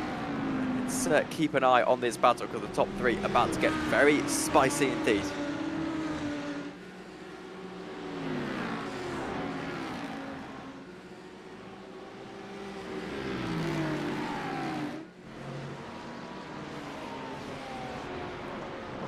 Here's Glover getting overtaken by the Cadillac. Quite able to do anything there, so he's not putting up too much resistance. There's an interesting comment in the chat from Jelly for Sale. Again, love your username. The Merc's only saving grace is the horsepower. It's a boat everywhere else. That being said, Goblin's doing a good job at the moment. I say good job, it's 1/10 of a second in between the two of them only now, so maybe Dragotta is going to have a chance, and he is. He almost gets alongside into the chicane. He's got to try it. Out to the outside he goes, hoping that those Audi's advantages can work to his advantage. The GTP sensibly stays out of the equation, and Dragotta can't quite find a way through. Ken Copeland knows where to put his Mercedes car at this stage in the race, as Hartley now trying to get himself past Brooks as well. Brooks not going to plan for him. He wanted to be chasing after our race leaders, but a bit of GTP traffic possibly bringing Hartley back into the equation. From Hartley's perspective, he wants to be running with his teammate. When they're together, those two teammates can absolutely take on both of these drivers and start to control this race. A 1-2 very much on the table. Brooks is a very tough customer to try and get past, and I'm sure Hartley will be aware of that.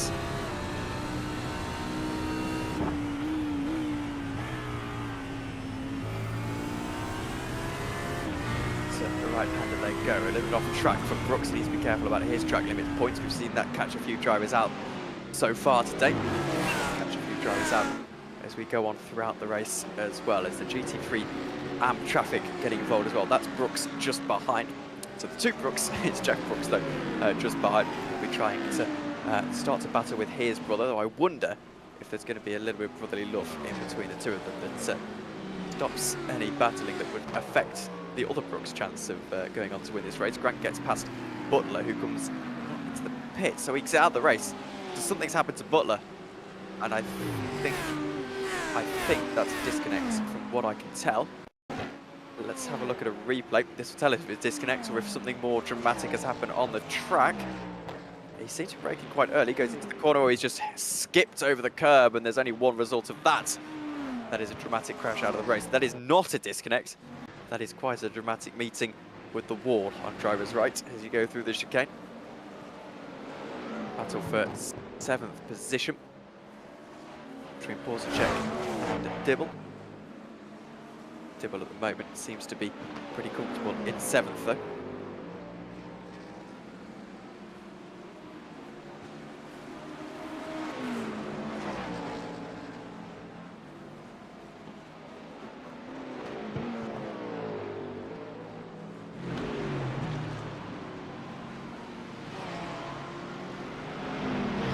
Trying to find his way past Bieber 3 times a second in between the two of them.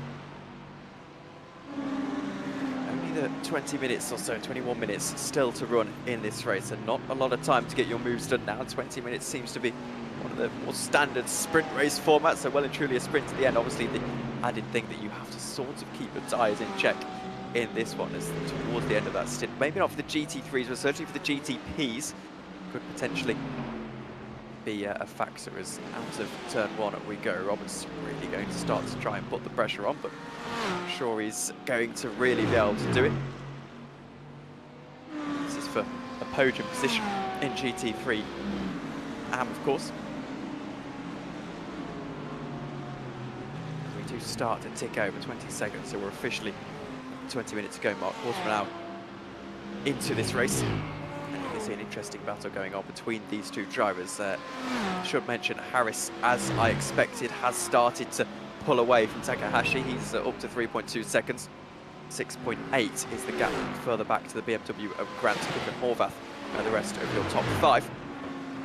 It's still only 4 times a second between Ken Coplin and Leo Dragotta. This is where Leo Dragotta's race management skills start to come into play and start to come under the hammer a little bit. Because how does he play this? How aggressively do you start to attack Coplin? Because the problem is, he's a little bit stuck here. If he starts to battle with Coplin, then that really affects Brooks, who brings himself into the equation. I think if you're in the position that these two Audis are in right now, you actually say to Hartley, okay, you've got to start attacking Brooks for me, and then I'll make my move. Give Brooks something to think about, then you can give Ken Coplin something to think about as well. But obviously, I think right now, Dragotta's just got to almost be pressuring Ken Coplin into a mistake, if at all possible. But that's easier said than done. Once again, Ken Coplin driving a very, very good race at the moment. Hartley driving a quietly good race as well. I mean, technically speaking, he is second from last in class, but I don't think we can hold that against him when there are only 5 people still running in his class, and he's in 4th.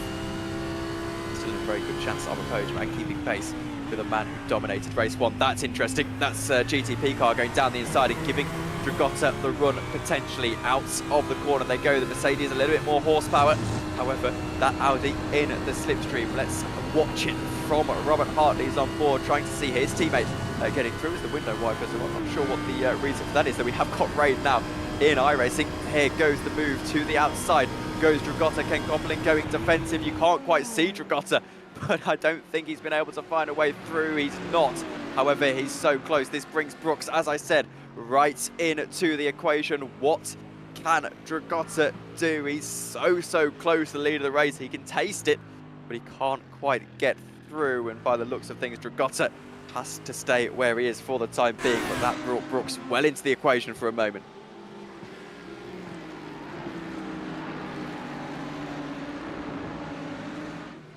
Another element to this is that the Wrong Stuff car is in the lead of the race, and the Wrong Stuff car is in 3rd. And then you've got 2 teammates in 2nd and 4th. So actually, it's all about team games here. And that's going to add an extra layer to this race, with 18 minutes on the clock. Half distance just been hit.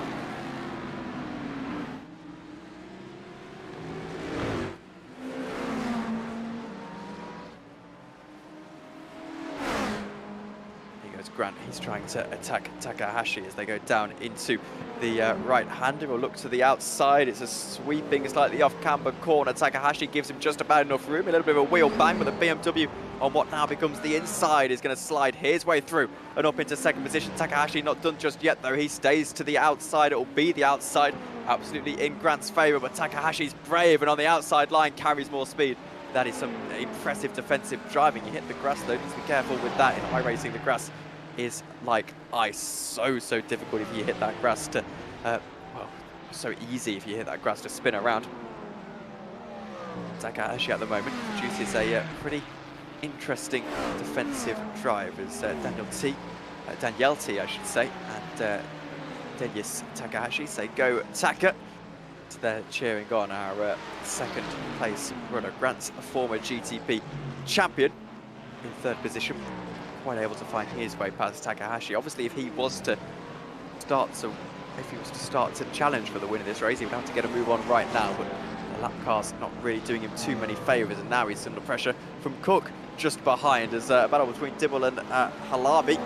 Looks like Dibble has got through, and now looks like Cook has got caught up in the lap traffic. So what goes around comes around, and Grant's able to hold on where he is. Brooks is making a move on Dragotta and makes it look easy. So Brooks is through on Dragotta. He gets through, and Dragotta knows that he needed to make that move on Ken Copeland.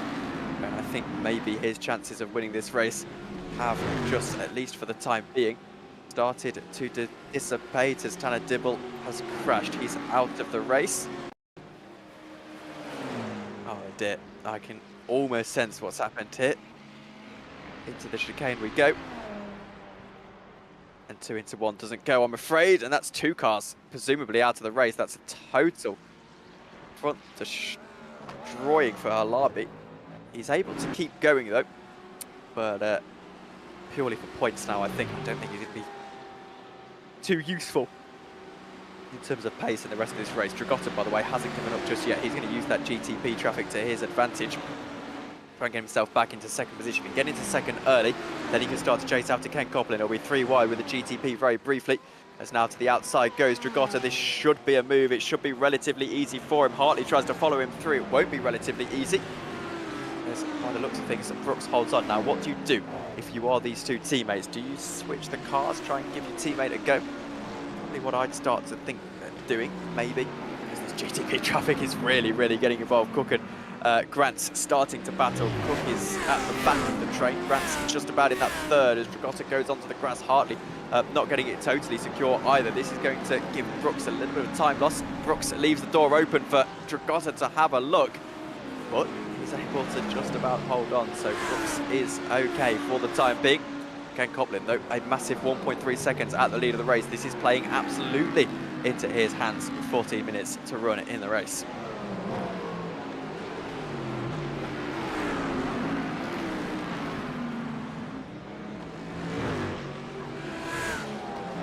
Dragotta out of the corner, starting to put that pressure on Brooks once again, but again, Brooks is going to make this difficult for him. He's one of those drivers that is truly difficult to get past. Obviously, the supreme pace out of everyone inside of this race. But right now, Ken Copeland wouldn't make you think like that. Dragotta needs to get through as soon as possible if he's going to have a chance of taking victory in this race. I'm sure he'll take a podium either way. It will be a double podium from the 2 races this evening, which again, he'll be pretty happy with. If you're in a sort of championship fight, drop rounds have to be taken into the equation as well. As Leo Dragotta at the moment in second position. Ken Copeland in the lead of the race as they're side by side. Around the outside goes Dragotta. Ken Copeland also in the lead of the championship as well, but that's not taking into account drop rounds to my knowledge, so we'll keep an eye on that as Hartley now starts to put the pressure on Dragotta. This will be interesting. Do the teammates really start to battle? I think Hartley is content with staying behind, but needs to be careful because I believe that's the other Brooks just behind him in Jeff Brooks, and it is. So maybe that Audi is going to start to do his brother a few favours. Battle the 2 teammate Audis that are going through as Hartley goes onto the grass, and that will allow Brooks to help himself to the position.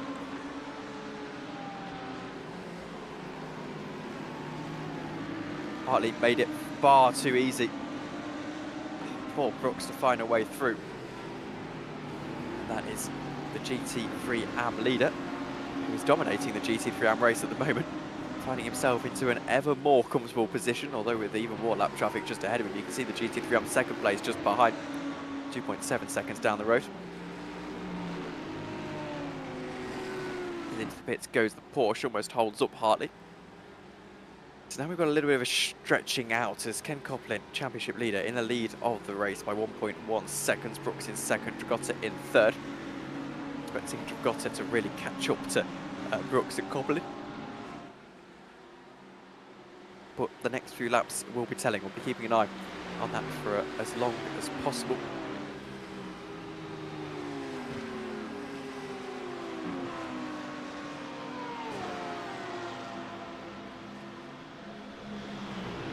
Look at Roberts, who's sort of chipping away at the lap time of Beaver, just ahead of him, 0.3 of a second in the battle. We're not really battling particularly hard right now. We'll wait to see how this develops. It's one of those where really you have to rely on someone making a mistake here at Watkins. A relatively difficult track to overtake on, and if you're in equal machinery as well, it makes it even more tricky, especially when you're at such a high level of iRacing as these guys are. Pretty high level, actually. Fighting for pretty good prizes as well, as this is very close with the GTP. That might allow Roberts to have a look in that red Mercedes. Looks to the inside line. He's going for a little bit of a switchback. It will be outside for the next corner. Stays on the outside line. Looks to the inside now. He's going to be on the brakes a little bit later, you would think, and slide his way through. There's contact between the two of them, and it ends in tears. They just get caught on each other, and that sends Roberts into the wall. He won't lose a position, oh he will, as the other Dragota will get through on him, and he's got a suspension damage, I think. You can see him crabbing ever so slightly. That steering will be slightly bent, as we'll get a replay of what we've just seen, just to confirm that it was a little bit of a catch on the two of them. So, they were side by side into the corner. Roberts hits the apex. He drifted out wide ever so slightly again. I don't think there's much in it. I'd call it more of a racing incident, because realistically cars shouldn't be catching on each other like that. Very, very ugly stuff. I think, as I said, more of a racing incident than anything though.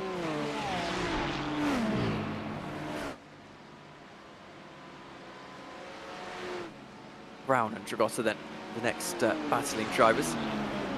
It's for 4th and 5th inside of GT3 AM. The inside he goes on that Porsche, but able to find a way through. There's lots of battling going on actually, because Roberts is just behind Riddell and Vedderburn in the equation themselves. Team collusion, Alexander Brandt. By the looks of things, that Porsche is pretty comfortable where it is right now, though on the exit of the corner. Not that comfortable, come to think of it. To the outside goes Alexander Brown, looking to sweep all the way around the outside, but again, no way through for him. Fidel and Vedderburn, 7th and 8th position, 8 tenths of a second between Fidel and Vedderburn.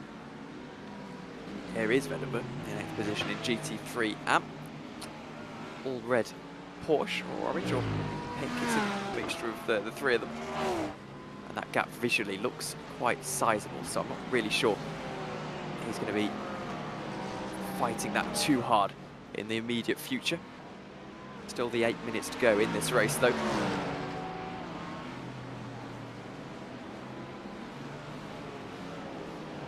He's your overall leader. He's not winning this race in quite the stylish fashion that we saw Dibble win about an hour ago.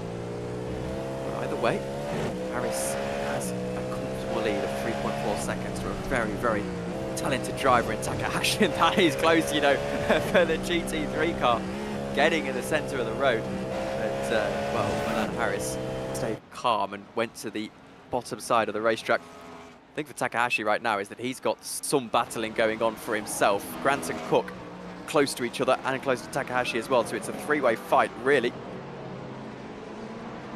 can see Takahashi with the Brazilian flag on his car at the front of it. Grant in second, Cook in fourth, or in second in the train, I should say. Third in class. Cook in 4th. So we've got Michael Brooks catching up to his teammate Ken Copeland. We'll see if he starts to battle with our championship leader. He'll want to make it the double. He'll want to make it, well, it won't be a dominant double. Dominance in the first race. This second race, I'm not going to say hasn't gone to plan, because from 5th he's still climbed his way up slowly but surely. Actually has managed the race pretty perfectly. This win would be the cherry on the cake, but he's not going to battle Ken Copeland of all people particularly hard, you would think, in that Lamborghini. Into the final corner of the track they go, turn 11, and we'll see if that Lamborghini has got the horsepower that we expect it to. Down into turn 1 they go. Brooks is very, very fast for sure. Into turn 1 they go. He was 200ths faster on the last lap. In fact, 4 tenths faster on the last lap, a 10th faster on the lap before, 2 tenths all before lap 12, where he was just a little bit slower. Let's wait and see. That was while he was battling, though. This should be pretty regulation stuff, but Ken Copeland has proved to be anything but regulation. They go side by side. Ken Copeland will defend to what will be the outside line as they go into the chicane, but for the lead of the race for the double in the day, Michael Brooks goes to the inside line and finds his way through. Ken Copeland's resistance can last no longer, and I don't think he was going to fight his teammate particularly hard in any case. Michael Brooks finds his way through, and you would expect him now to control the rest of this race, but Ken Copeland might not want to give it up that easily. Let's wait and see. It's also 3 tenths of a second between Grant and Takahashi. We'll have a look at them as keeping one eye on that other battle that's going on. Takahashi 3 tenths of a second in hand, but a bit of GT3 traffic just ahead of him. It's the last 5 minutes of this race almost. Takahashi keeping an eye on those wing mirrors, because Grant is absolutely starting to put the pressure on to him. There's a story in the chat. I'm a little bit late on this one. He says, "Oh no," referring to that incident that happened a little bit earlier on. And that was quite an unfortunate incident, as I said. Only really racing incidents that I haven't really thought anything was particularly someone's fault. Just a few unfortunate incidents. Let's hope it remains that way into the last 4.5 minutes of this race. Takahashi controlling this second place very well at the moment. He's catching up to Harris, you know, 2.7 seconds in the battle for first position. And he's been gaining steadily over the course of the last few laps. A second out that last lap, a 10th before, then it was 2 tenths of a second, then 7, and then only the 500ths. Jones has got past Mulfeld as well. It could be traffic, it could be a numerous amount of factors, and it will be telling, because we'll see what happens with Harris here, getting through these fast guys at the top of the GT3 field. They start to hold him up, all of a sudden that 2.1 second advantage can absolutely shoot down, but the traffic, it's not ideal for him, is it? He's catching them in a very, very difficult part of the track. He goes trying to get past one of the Audis, gets past them relatively quickly, but it's already down to 1.5, so this is starting to play into the hands of Takahashi, who gets through them a little bit easier than his rival for the lead of the race. Get through one of them, gets past 2 of them, will try and get past the third as they go down into the corner. Can't quite get through. It's 1.4 seconds now. The gap on the exit of the corner, gets through another one, and this is huge. 1.4 seconds it has gone down to at the lead of the race as they get through the GT3 traffic. So they won't have to worry about that for a little bit longer. And the important thing as well is that Grant's boxed in a little bit, so that gives Takahashi a second margin almost to start to chase after the lead. 1.7 seconds, 4 minutes to go inside of this race. By my reckoning, there's 3 laps to go as we cross the line, including this one, of course. When they get to the line, they will be on their penultimate lap. They won't take the white flag at the line, but they'll be on the penultimate lap. So it will be this lap, next lap, and then the white flag at the end of the next lap. 1.8 seconds in between our battle for the lead. Takahashi knows that he's got to catch up, and he's got to catch up and then get past, those being 2 very separate things. Grant as well, he'll be keeping an eye on that second position and indeed a chance at the race win. Here's Copeland, who is really trying to chase after the lead of the race. His teammate is there. He knows that Tragotta is prowling as well, just about a 10th of a second, just about a second behind. 3 tenths of a second in between our top 2. How fast, how aggressively Copeland is going to attack his teammates. I'm not too sure they'll want to fly high with a 1-2 towards the end of this race, especially with Dragota there and his teammates not in the equation. Hartley being 10 seconds behind on our race leader. So Dragota well and truly in this battle. Dragota well and truly in with a chance of taking the win, but he's got to do it very, very soon. He's got to get past 2 cars into the last couple of laps of this race. I'll be keeping an eye on Harris and his progress throughout this lap. He won't be taking, as I said, he might be taking the white flag this time by. Where is he? As he gets up to the line, it's going to be very, very close. I think he'll be okay. Is the white flag in the air? It's 2 to go. So the white flag is not in the air. He's going to just about have 2 to go as he gets to the line. I say that if he slows down even a second, well, he'd have to slow down quite significantly actually. It's 1.6. If he had 10 seconds in hand, you would fully expect him to slow down and take the checkered flag this lap. But either way, Takahashi will be happy with 1.7 seconds behind. It gives it a little bit more time. 3 attempts again on that lap. So it's close between our top 2. 3 attempts per second isn't fast enough. 3 attempts per second, not fast enough, but it's encouraging signs at this time as our top 3 in GT3. This is the finale we wanted, all separated by 7 attempts per second. First to third into the chicane they go for what should be the penultimate time in this race. Leonardo Dragota, I should say. Looking at our top 2, trying to find a way through as Coplin is trying to find a way through, or indeed trying to act as a roadblock to protect the race victory for his teammate in Michael Brooks as they go through the left-hander now on the exit of the corner. The Audi hasn't been able to get past Ken Copeland for the entirety of this race. He'll be trying to change that now, albeit for second position rather than the first that Dragota would have been liked. As here goes Harris, he'll be taking the white flag this time by 12 seconds, 10 seconds in hand as he gets to the line. The white flag is in the air, so just a minute and a half to go in this race as the time expires as well. So it's going to be 1 lap, well, 1.5 laps really, for Brooks, Copeland and Dragota to get to the line. Dragota needs to get this move done in absolute ample time if he's got any chance of the race win, and he is all over the back of Ken Copeland with that Mercedes so fast in a straight line that it'll be so difficult to make a move down into turn 1 unless Ken makes a mistake potentially. On to the final lap of the race for our GT3 cars, then a white flag in the air for them as well, and Ken Copeland's going defensive. His teammate moves over to give him a little bit of slipstream, but it might not be enough. It's here, it's a late move in defense ahead of Dragota, and it's enough to just keep Dragota at bay for the time being.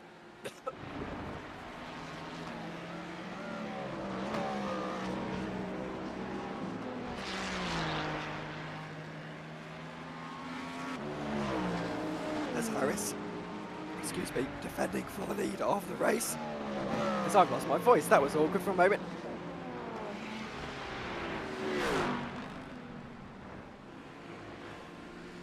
As my apologies, Dragota is off of the circuit. As I regain my voice, he regains control of the car out onto the track. And that is him out of the battle for the lead for the time being. And now Harris is making his way round the final corner. He's going to take victory. A fantastic drive for him and a fantastic victory as well. 1.1 seconds, the winning margin. Takahashi has to settle for second position. And Grant's able to come across the line in third. Brooks then, only 6 attempts a second between himself and Ken Copeland. Let's see what happens between these 2 drivers as they make their way up to the line. Looks like it will be Michael Brooks who's going to make it 2 from 2 inside of this round 5 of the season.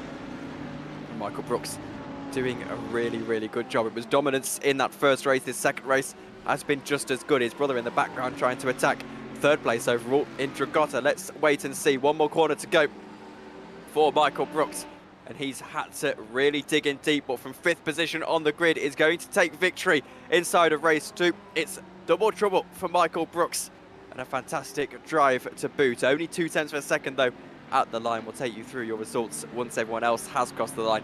His brother Jeff Brooks is crossing the line, winning as well, 7.9 seconds. A huge winning margin in GT3 AM. And top 3 over there is Spiker and Beeve Brown and Dragotta will be the next to cross the line, with Vidal and Federburn the last couple. As Anna Brooks said, go Brooks, go TWS. Do love the support for all of our drivers in the chat.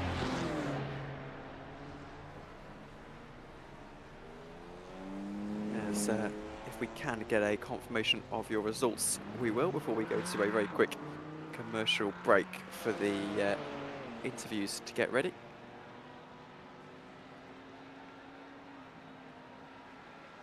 Here we go then, the results at the end of the Ricmotech World Challenge Race 2 of Round 5. Milan Harris takes victory. Fernando Takahashi is in second position with Grant in third. Austin Cook and Nick Horvath are the rest of your top 5, with Bobby Charles, Ryan Reisman and Bill Mulfeld the rest of your GTP finishers. Interesting thing going out on the racetrack at the moment.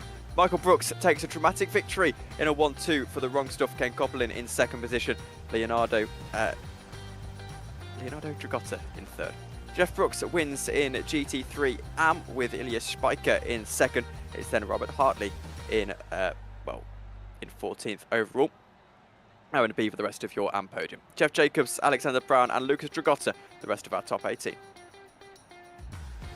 Then it is Joshua Vidal and Andre Vederburn, Marlon Jones, John Casey, Greg Brockway, Blake Bunham and Baron Glover, the top 25. These are all, I believe, retirements from the race. Elias Halabi, then Peter Prusachuk, Kurt Roberts, Jordan Butler and Tanner Dibble, the rest of the top 30. David Killau, David Steiner, Dre Divac, Keith Stein, Daniel Crimp, Dominique Ford and David Patton, the rest of your grid, with Chris Thorman hiding away at the bottom of the field. Entertaining stuff. We'll have more with interviews after the break.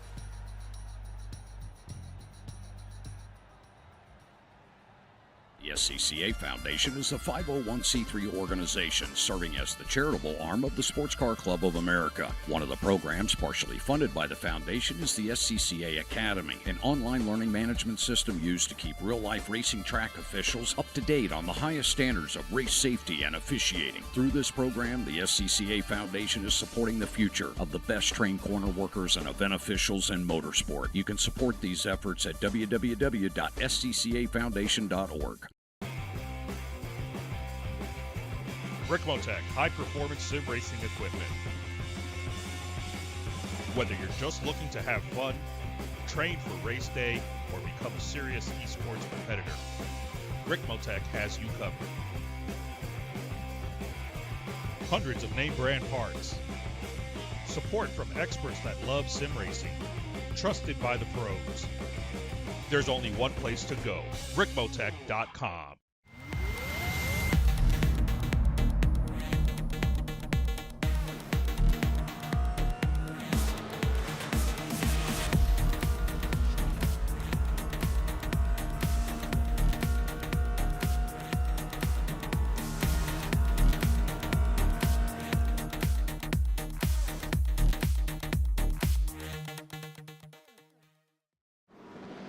The search is over.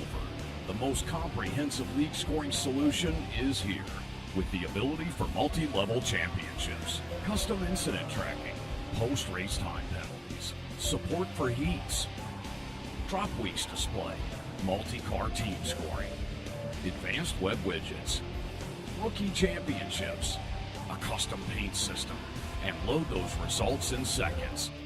Visit extremescoring.info today.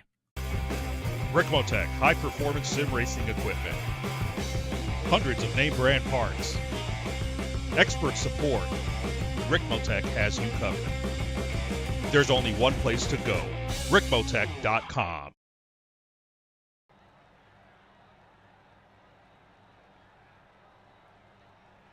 Welcome back to the Ricmotech World Challenge. I'm Tom Dillon and we've had a very interesting couple of races here. You can see all of our winners out on the grid for the post-race photo. And speaking of our winners, we can drag in Michael Brooks for a chat.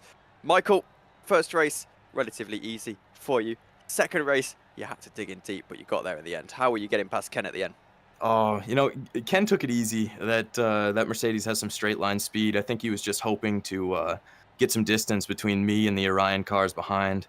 So he was just allowing me to pop forward in the draft, and then he would use my draft in the end. And it was all about just managing tire wear and then picking my points to pass and trying to get the best exits as possible.